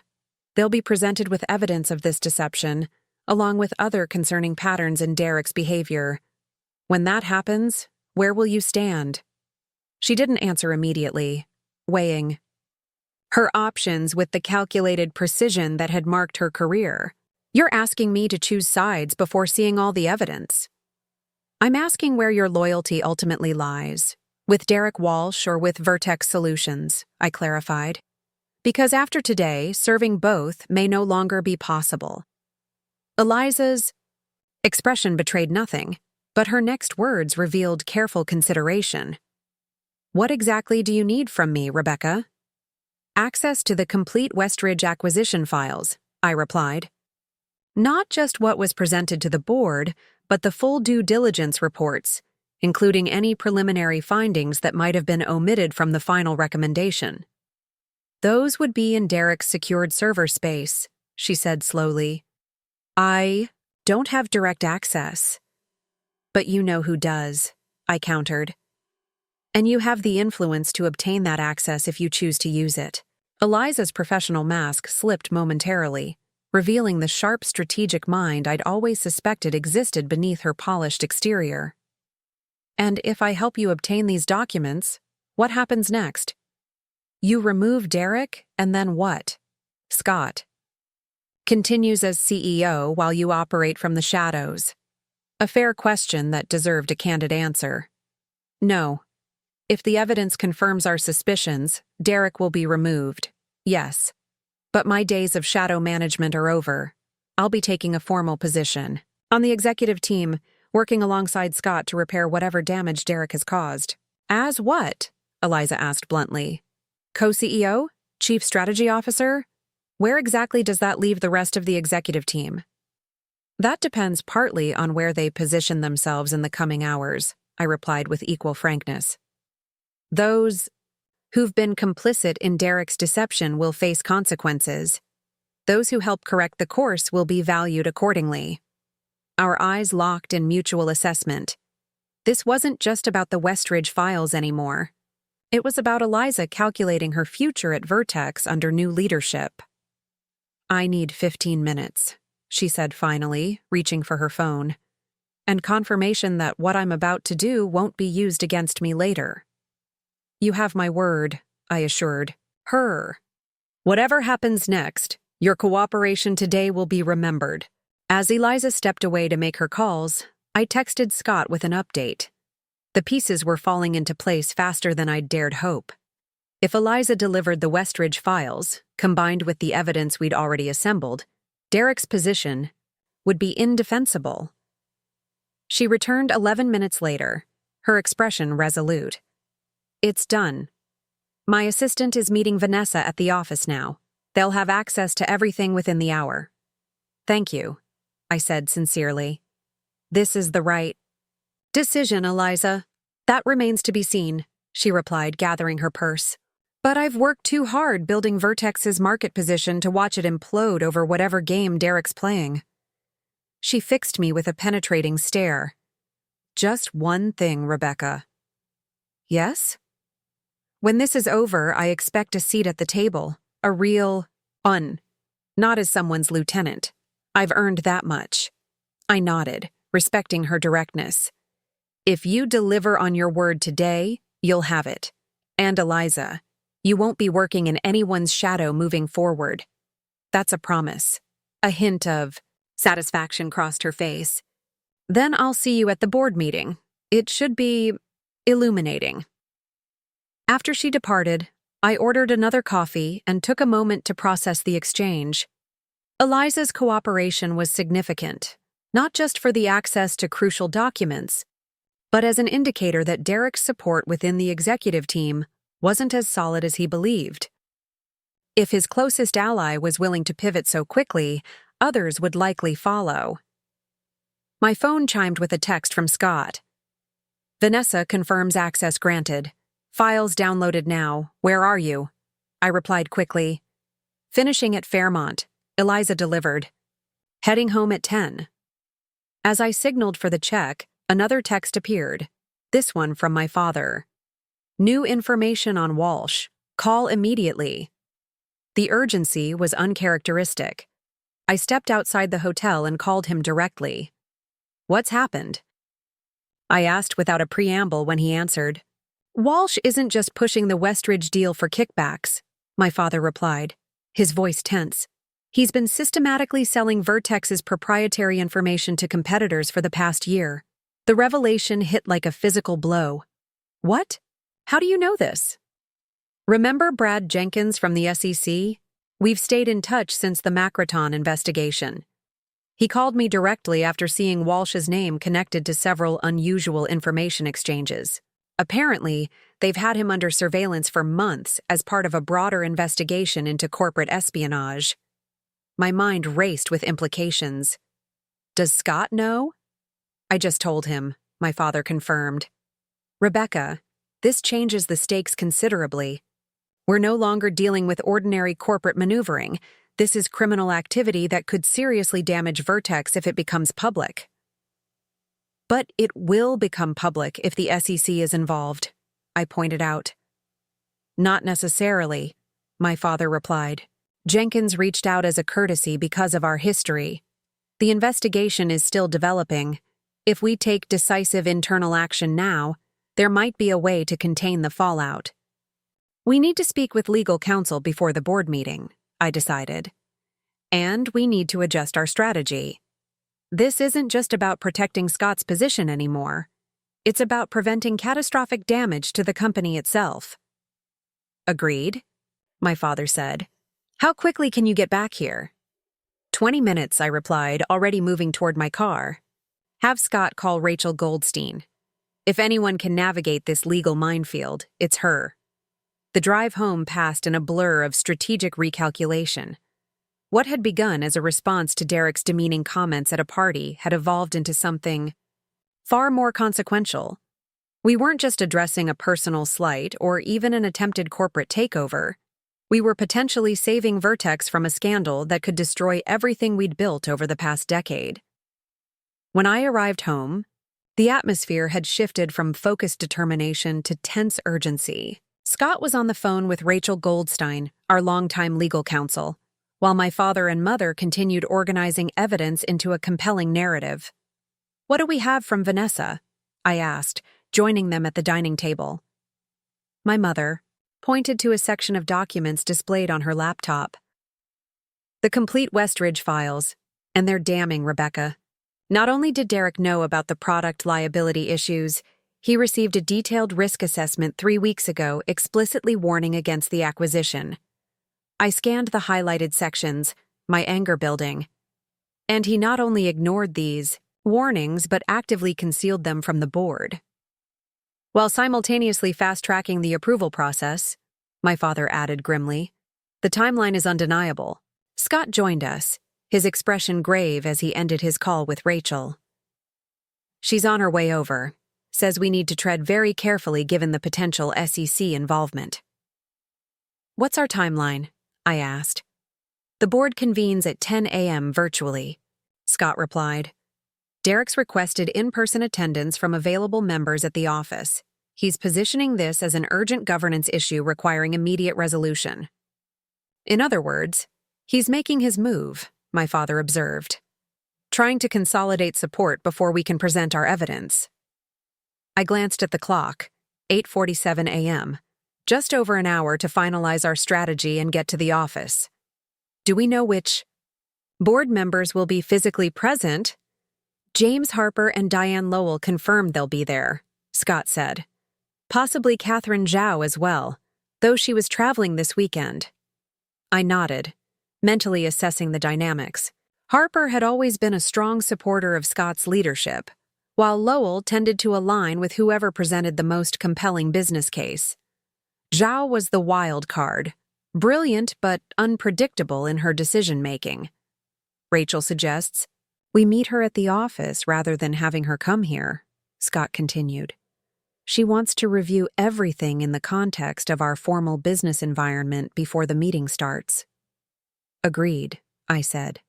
We should aim to arrive by 9:15, giving us time to brief her and make any final adjustments to our presentation.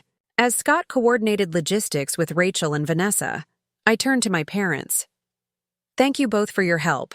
We wouldn't have assembled this evidence so quickly without you. My mother squeezed my hand. This is what family does, Rebecca. We show up when it matters. My father's expression softened slightly, a rarity for him. Your mother's right. Though I must admit, I didn't expect to find myself defending your position quite so soon after questioning it. Life is full of surprises, I replied with a small smile. Speaking of which, I should check on Lily before we leave. I found my daughter in her room, ostensibly working on homework, but clearly distracted by the commotion downstairs. "Hey, sweetheart. Scott and I need to head to the office for an emergency meeting. Grandma and Grandpa will be here if you need anything." Lily studied me thoughtfully. "Is this about Uncle Derek? The stuff you were talking about last night?" I nodded, seeing no point in shielding her from reality at this stage. "Yes. It turns out he's been doing some things that could hurt the company. We need to address it with the board of directors." "Is he in trouble?" she asked, surprisingly perceptive. "Significant trouble," I confirmed. "Though how much depends partly on what happens in the next few hours." Lily absorbed this, then asked the question that had clearly been on her mind since the previous night. "Mom, are you going back to work? Like for real?"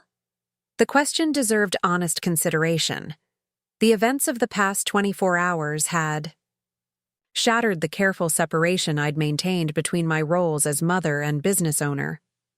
There was no returning to the status quo, nor did I want to. "Yes," I said finally. "I think I am, though it won't be exactly like before. We'll find a new balance that works for our family." Instead of disappointment, Lily's face lit with unexpected enthusiasm. "Good. It's about time people saw who you really are." Her words echoed Scott's earlier sentiment with uncanny precision. Out of the mouths of babes, indeed. "When all this is over," I promised, "we'll sit down as a family and talk about what changes might look like. Your opinion matters in this too, Lily." She nodded, then surprised me with a fierce hug.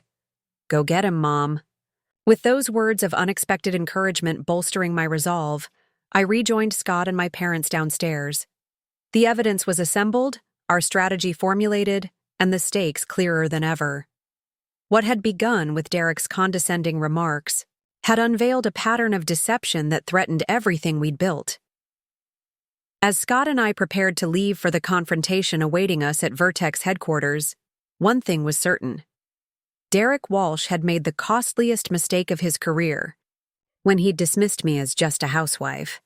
By the end of the day, he would understand exactly who he'd been dealing with all along.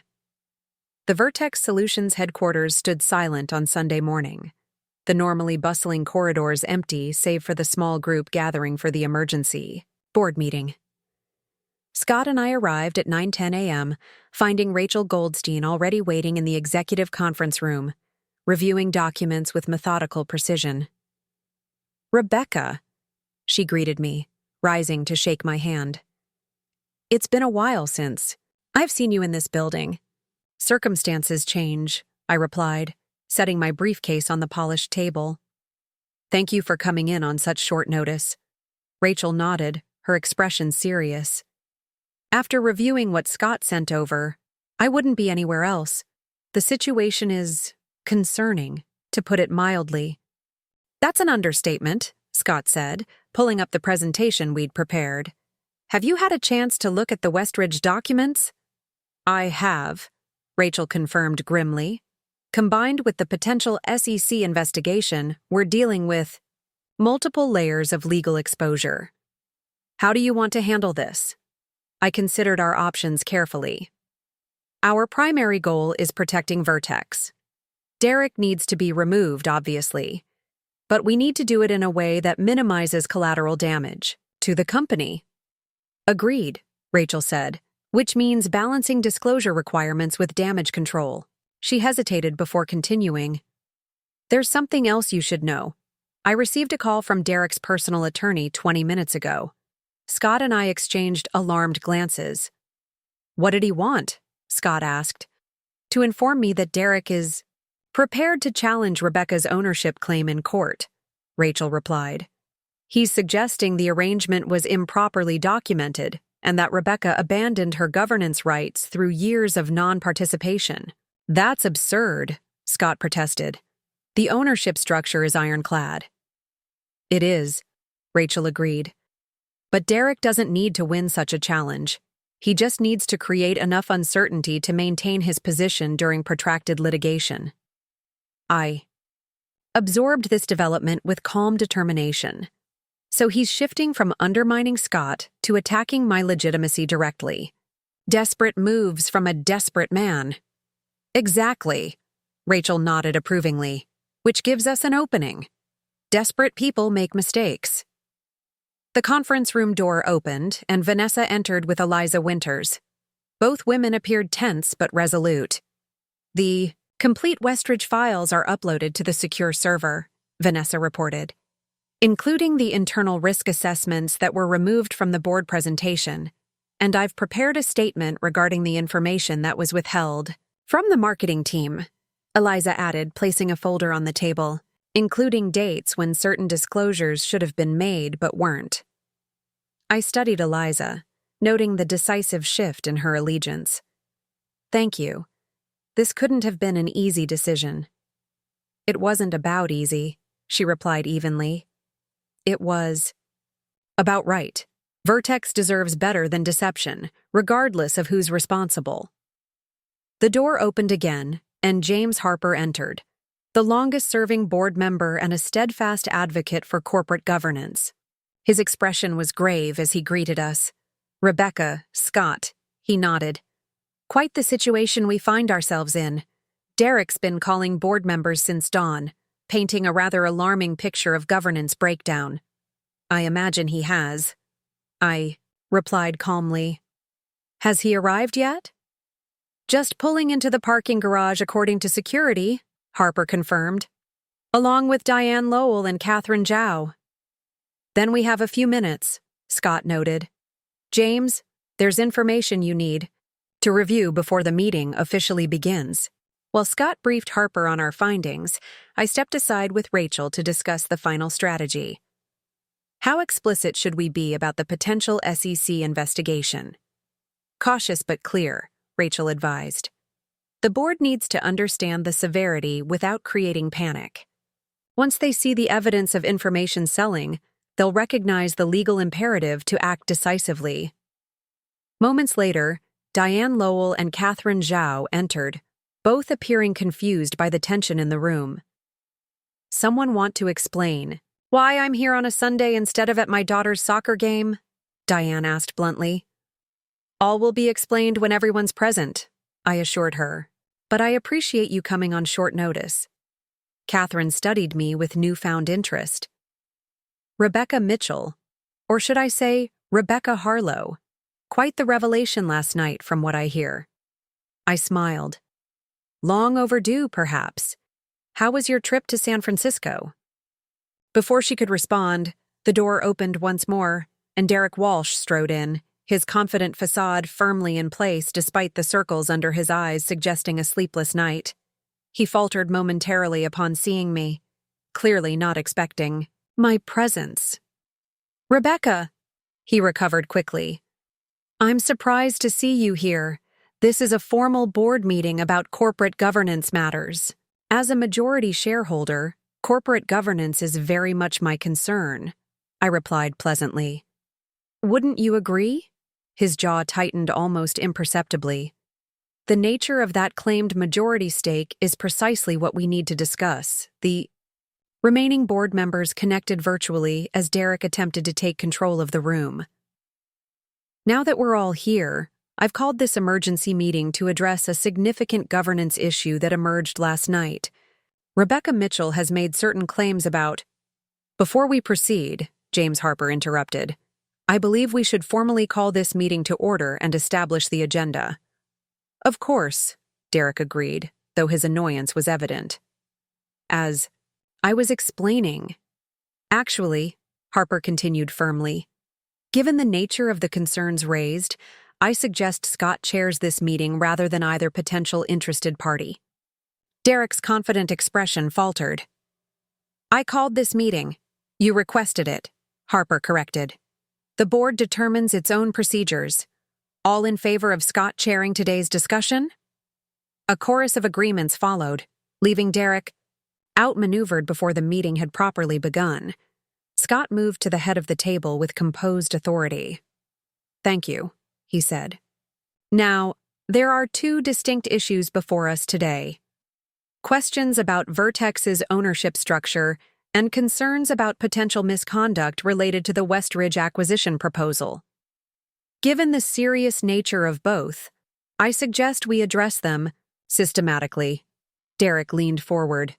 Let's start with the ownership question. Rebecca's sudden claim to majority control after years of non-participation raises serious concerns about— Actually, Scott interrupted smoothly, I believe we should begin with the Westridge matter, as it has immediate business implications, regardless of ownership structure. I agree, Catherine Zhao said from her seat. The Westridge acquisition is scheduled for final approval next month. If there are issues with the proposal, that takes priority. Derek's expression hardened. The Westridge due diligence is complete and was presented to the board last week. There are no issues. That's not entirely accurate, Eliza spoke up, sliding copies of her report across the table. These documents show that significant information was withheld from both the marketing evaluation team and subsequently from the board's preliminary review. As the board members reviewed the evidence, Derek's face paled slightly. These are internal working documents, not final assessments. It's standard practice to refine findings before board presentation. Refine, yes, Rachel Goldstein interjected. Conceal material risks, no.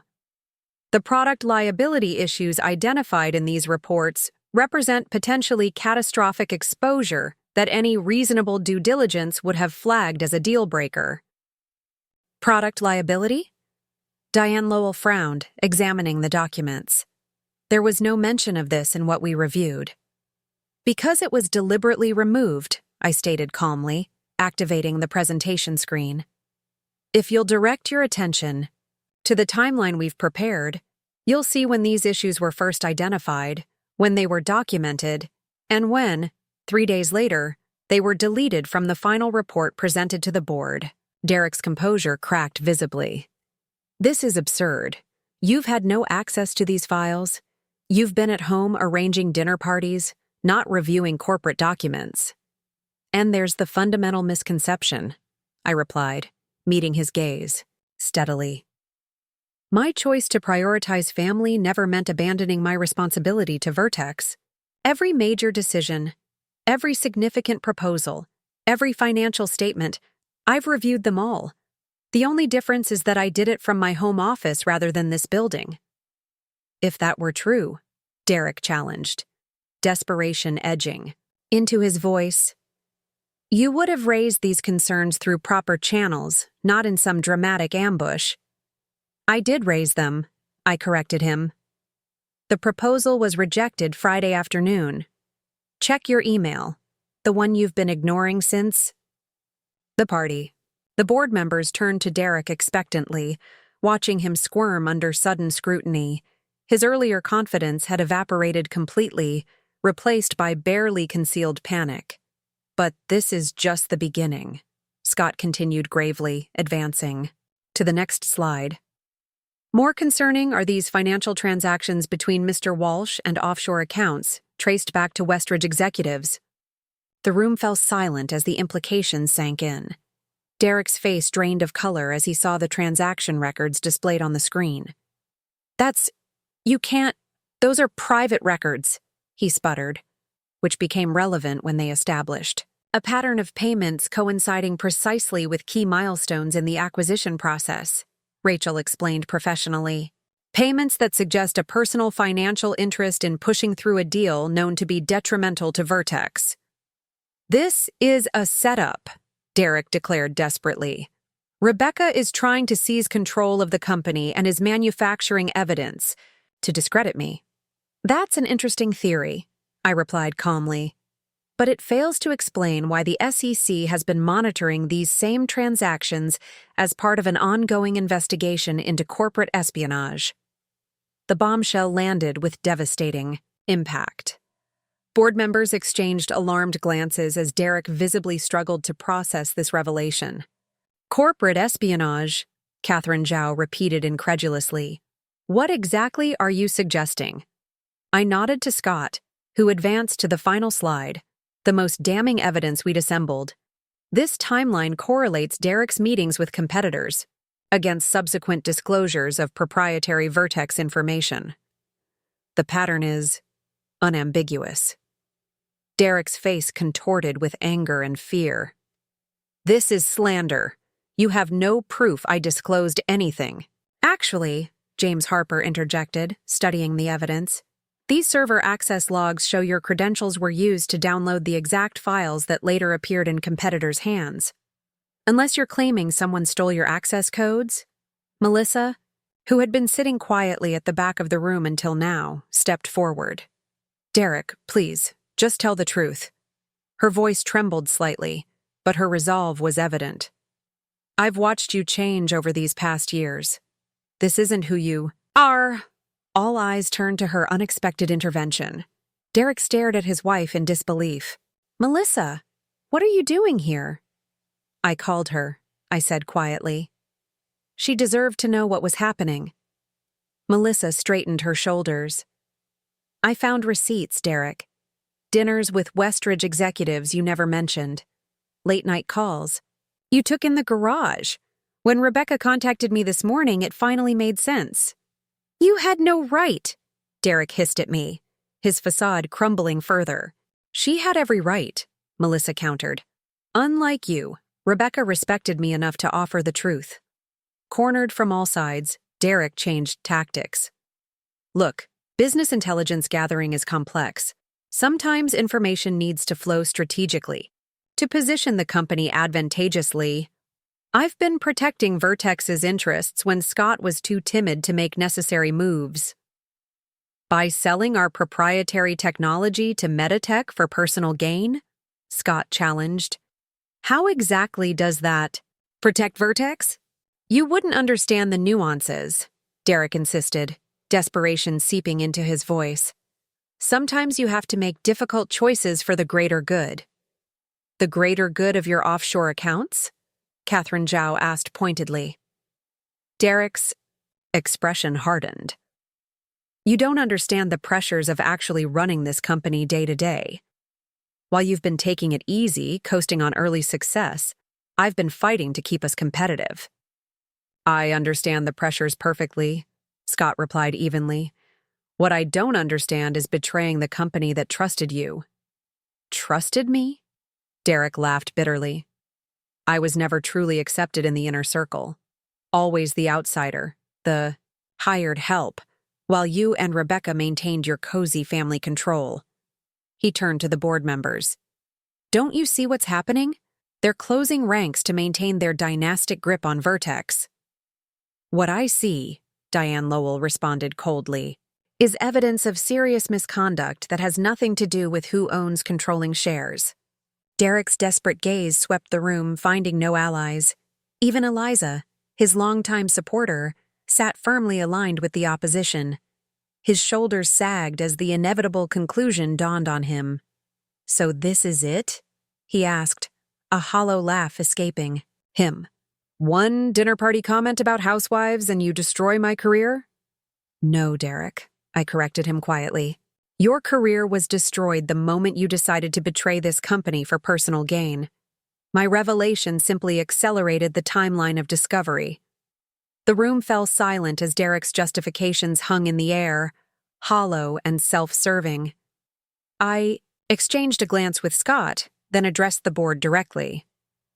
I'd like to add something to this discussion, I said, my voice calm but firm. What we're witnessing isn't just a case of corporate malfeasance. It represents a fundamental betrayal of trust. When I stepped back from active management to raise our children, I entrusted Vertex's daily operations to people I believed shared our vision and values. I turned to face Derek directly. That trust wasn't misplaced in most cases. Nearly everyone at Vertex has honored it admirably. But you, Derek, saw my choice as weakness, as evidence that I no longer cared enough to protect what we built. That wasn't, he began, but I raised my hand, silencing him. That miscalculation reveals more about your character than mine, I continued. You equated physical presence with dedication. You mistook my focus on family as disinterest in business. Most damaging of all, You assumed that a woman who chooses to prioritize her children must necessarily abandon her other capabilities and commitments. Diane Lowell nodded slowly. That's a perspective I've encountered repeatedly throughout my career. The assumption that women must choose rather than integrate their various roles. Exactly, I agreed. And it's that flawed thinking that led Derek to believe he could operate unchecked. That he could gradually usurp authority, manipulate information, and ultimately attempt to seize control through deception. James Harper leaned forward. Given the evidence presented, I believe we have sufficient grounds to proceed with a vote regarding Mr. Walsh's continued association with Vertex. Derek made one final desperate appeal. You're making a catastrophic mistake. I've built relationships with our key clients that can't be easily replaced. Without me, Vertex will lose significant market share. At least give me the opportunity to transition my accounts. Your accounts? Scott interrupted sharply. They're Vertex's clients, Derek, and they contracted with us for our technology and integrity, not your personal charm. I move that we vote immediately on the termination of Derek Walsh's employment and removal from all positions at Vertex Solutions, Catherine Zhao stated formally, with additional provisions for legal proceedings to recover any misappropriated funds or information. Seconded, James Harper responded without hesitation. The vote was conducted with methodical efficiency, the outcome never in doubt. Each board member, both physically present and connected virtually, voted unanimously for Derek's immediate termination. Rachel Goldstein outlined the legal next steps with professional detachment. Mr. Walsh, your employment is terminated effective immediately. You'll surrender all company property, including your laptop, phone, access cards, and any documents in your possession. Security will escort you to collect personal items from your office, after which you'll be required to leave the premises, she continued with clinical precision. Additionally, the board has authorized civil proceedings to recover misappropriated funds. We'll cooperate fully with any SEC investigation while working to minimize damage to Vertex itself. I strongly advise you to retain independent legal counsel immediately. Derek's face had gone ashen, the reality of his situation finally penetrating his defenses. Melissa moved to his side, her expression a complex mixture of disappointment and compassion. It's over, Derek, she said softly. Let's go with dignity, at least. As security arrived to escort them from the building, Derek paused at the doorway, his final glance back at me containing a mixture of hatred and dawning comprehension. He had fatally underestimated the woman he'd dismissed as just a housewife, never realizing she held the power to end his career with a single signature. The door closed behind them with quiet finality. Well, Catherine Zhao said into the silence. That followed. That was certainly the most expensive sexist remark I've witnessed in my 30 years in business. A tension-breaking chuckle rippled through the room. The aftermath unfolded with surprising efficiency. The board appointed an interim committee to address the Westridge situation, officially terminating all acquisition discussions and preparing contingency plans for any market fallout from Derek's misconduct. Eliza was named to head the committee, a recognition of her cooperation and a first step toward the expanded role I'd promised her. Rebecca, James Harper approached me as the meeting concluded. The board would like to formally recognize your ownership stake and discuss your role moving forward. Will you be taking a position within the executive team? I glanced at Scott, who nodded encouragingly. Yes, I confirmed. It's time for me to step into a more visible leadership role. Scott and I will present a proposed structure for your consideration next week. Excellent, Harper approved. And now, if you'll excuse me, I need to call my wife and explain why. Today's golf game is canceled. He paused, adding wryly, she never liked Derek anyway. As the board members dispersed, Eliza lingered behind. I kept my part of the bargain, she said simply. Yes, you did, I acknowledged, and I'll keep mine. We'll discuss your expanded role this week. She nodded, satisfaction evident in her expression.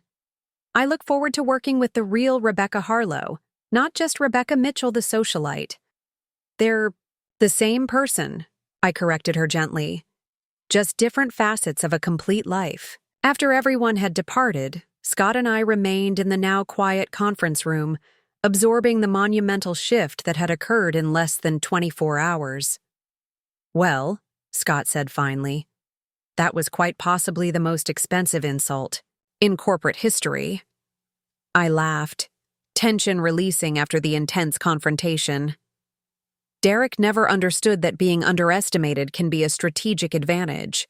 All these years, he saw what he expected to see, a corporate wife playing at domesticity. While missing the strategic mastermind hiding in plain sight, Scott completed the thought, taking my hand. Are you ready for this change, Rebecca? Being in the public eye again? Balancing leadership with family?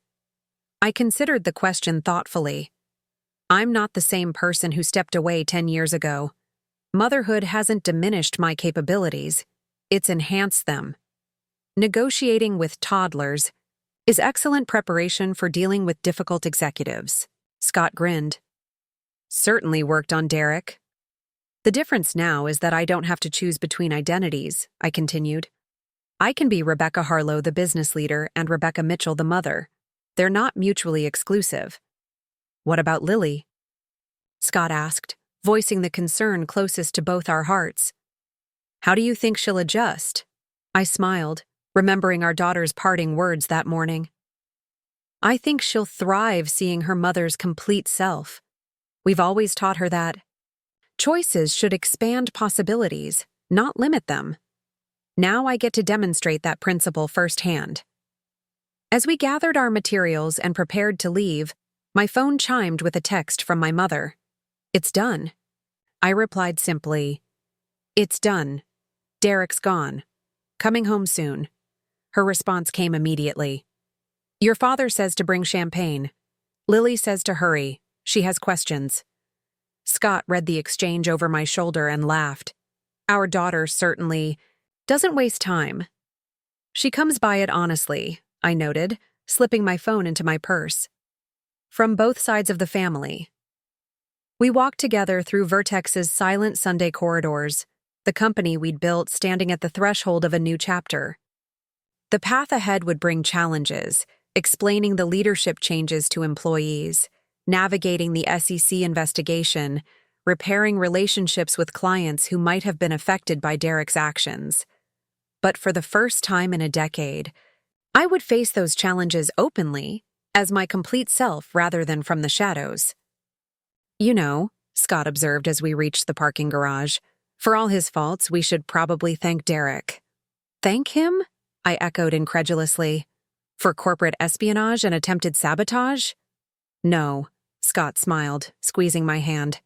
For making that thoughtless comment about housewives. Without it, you might have stayed in the background for years longer. I considered this as we reached our car. Perhaps, or perhaps it was simply time for change, and Derek provided the catalyst. Either way, Scott said, Vertex is stronger, for having both Mitchells fully engaged, and Derek Walsh learned a very expensive lesson about underestimating women who choose to prioritize family. The most expensive lesson of his life, I agreed, as we drove away from the building. Never mock a housewife until you've checked who owns your company. The drive home felt surreal, the adrenaline of confrontation gradually giving way to quiet contemplation of all that had changed in just 24 hours. Scott broke our companionable silence as we turned onto our street. You know, he mused. For years I've watched you navigate between worlds. Corporate strategist in the shadows, devoted mother in the light. I always wondered if the division bothered you. I considered his question carefully. It wasn't so much a division as a deliberate allocation of energy. Every woman makes these calculations daily. Where to focus, how to balance, when to shift. Priorities. But Derek's dismissal of your contributions pushed you back into the spotlight, Scott observed. Perhaps I was ready to be pushed, I admitted. The children are older now. The need for a full-time parental presence has evolved.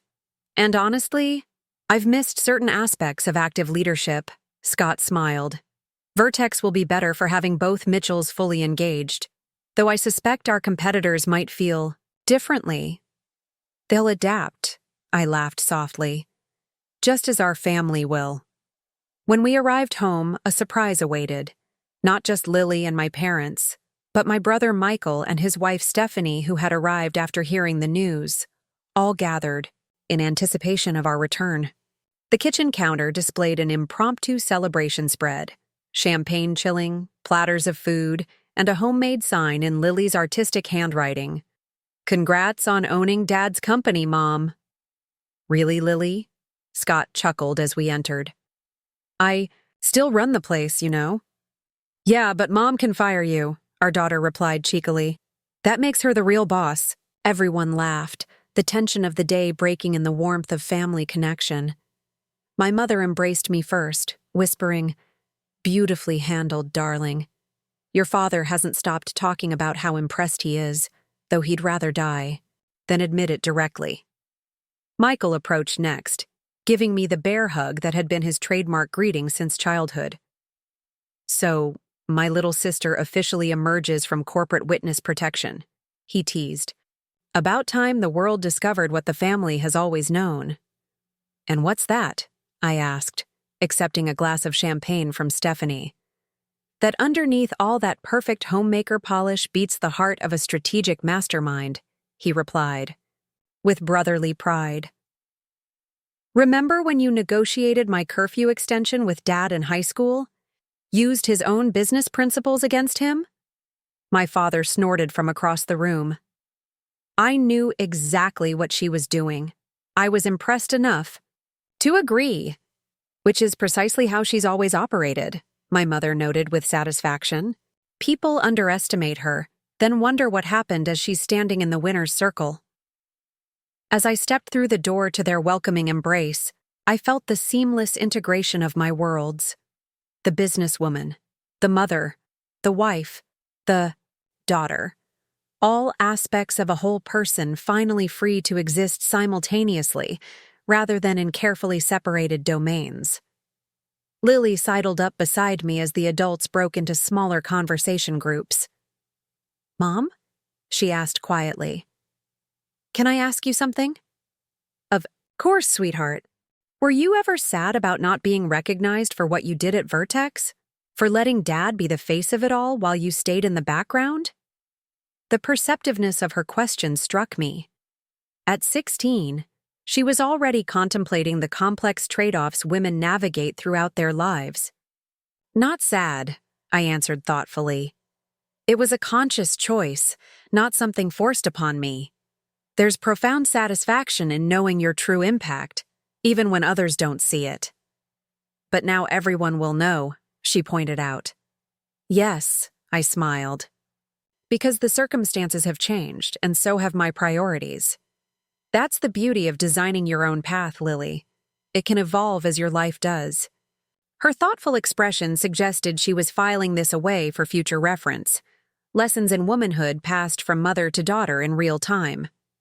Derek had mocked me for being just a housewife, never realizing that there is no just about any role women choose to embrace. Each contains depths of strength, intelligence, and capability that the narrow-minded fail to perceive. His blindness had cost him everything, while my patience had preserved what mattered most: family, integrity, and the sweet satisfaction of justice served not through vengeance, but through simple truth. As we raised glasses to celebrate not victory over an adversary, but the dawn of a more authentic chapter in our lives, I caught Lily watching me with newfound admiration. In her eyes, I saw not just respect for the mother she'd always known, but excitement about the leader she was just discovering. "To new beginnings," I proposed, meeting each gaze around our family table. "And to housewives," my father added with uncharacteristic humor, "who apparently run the world while the rest of us are looking elsewhere." The laughter that followed sealed the moment, a perfect conclusion to a weekend that had begun with an insult and ended with transformation. Derek Walsh had never understood that power isn't diminished when distributed across different domains of life. It's multiplied. His narrow vision cost him everything, while my expansive one had preserved what truly mattered. The following weeks brought significant transitions, both for Vertex and our family. Monday morning headlines in the business press announced Derek Walsh's abrupt departure, initially described as a mutual separation following strategic differences. By Wednesday, as news of the SEC investigation leaked, the narrative shifted to removal amid allegations of corporate misconduct. Vertex's stock dipped briefly before stabilizing as analysts digested Scott's assurances of continuity and the announcement of my formal appointment as Chief Strategy Officer. My first day walking into Vertex headquarters as an official executive, rather than Scott's wife, generated more than a few double takes from employees. Vanessa had arranged a meeting with the full executive team first thing, a necessary reset of expectations and relationships. As most of you know, Scott began the meeting, Rebecca has been involved with Vertex since its founding. What many of you didn't know until recently is the extent of that involvement, both as majority shareholder and strategic advisor. I took over smoothly. The circumstances of my more public role aren't ideal, but they present an opportunity to strengthen Vertex moving forward. The executive team structure remains largely unchanged, with two exceptions: Derek's removal and my addition as CSO. Eliza, seated near the head of the table in recognition of her elevated status, nodded approvingly. The others showed varying degrees of adjustment, some clearly processing the revelation that the woman they'd dismissed as a corporate spouse had been evaluating their performance all along. I've reviewed everyone's contributions over the past 5 years, I continued calmly. Most of you have served Vertex with distinction, even during challenging periods. I look forward to working with you directly rather than through intermediaries. 1. Brave soul, Todd from Finance, asked the question likely on everyone's mind. Will there be additional changes to leadership following recent events? Only those necessitated by performance and integrity, I replied evenly, making brief eye contact with each person present. Vertex isn't interested in retribution, only in excellence. Those committed to our core values have nothing to fear. The tension in the room eased perceptibly. By the meeting's end, the initial shock had transformed into cautious optimism about the company's direction. At home, adjustments proceeded with equal measures of excitement and careful calibration. Lily took particular interest in my work schedule, helping reorganize my home office and proudly telling her friends that her mom secretly ran a tech company while raising us. Not secretly, I corrected her one evening as she helped me select professional wardrobe pieces. Discreetly, there's a difference. Still cool, she insisted, holding up a navy blazer for consideration. This one, power move without trying too hard, I laughed, accepting her teenage wisdom. When did you become such a style consultant? Around the same time my mom became a tech executive, she replied with a grin. 6 weeks after Derek's dramatic exit, a more personal aftermath surfaced unexpectedly. Melissa Walsh requested to meet me for coffee, a surprising development given the circumstances of her husband's departure. We met at a quiet cafe halfway between our homes, her elegant appearance belied by the tired shadows beneath her eyes. Encore. You for agreeing to see me, she began after we'd ordered. I know it's complicated. Life often is, I replied neutrally, unsure of her purpose in reaching out. Melissa twisted her wedding ring, still present despite everything.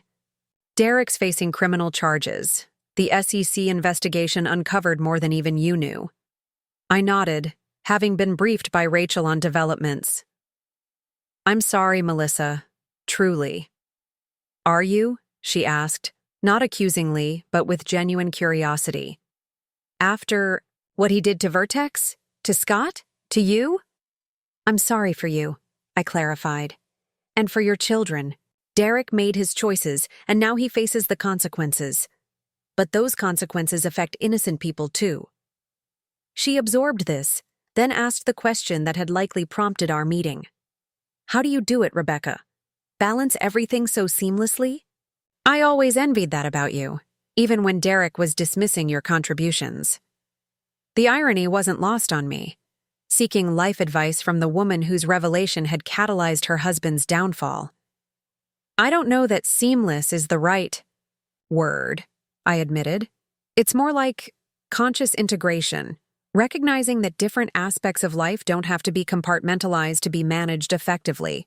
I need to rebuild, she said simply. For myself and the kids. Derek's actions have tainted everything. In that moment, I saw beyond the designer clothes and society wife persona to the determined woman beneath. Someone facing devastating disruption with surprising resilience. What can I do to help? I asked, surprising us both with the sincerity of the offer. Melissa looked equally startled.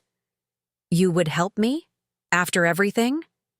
You weren't the one who betrayed Vertex, I pointed out, or who mocked me at the anniversary party. We both made choices about how to structure our lives, Melissa. Neither of us deserves judgment for those choices.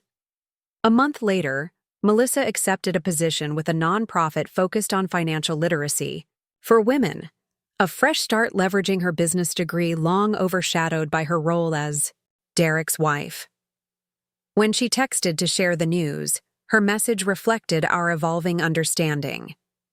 Taking a page from your book, integration rather than compartmentalization.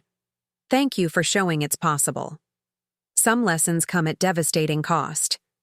Derek's education in the true value of a housewife had cost him his career, his reputation, and ultimately his freedom when the SEC investigation resulted in federal charges.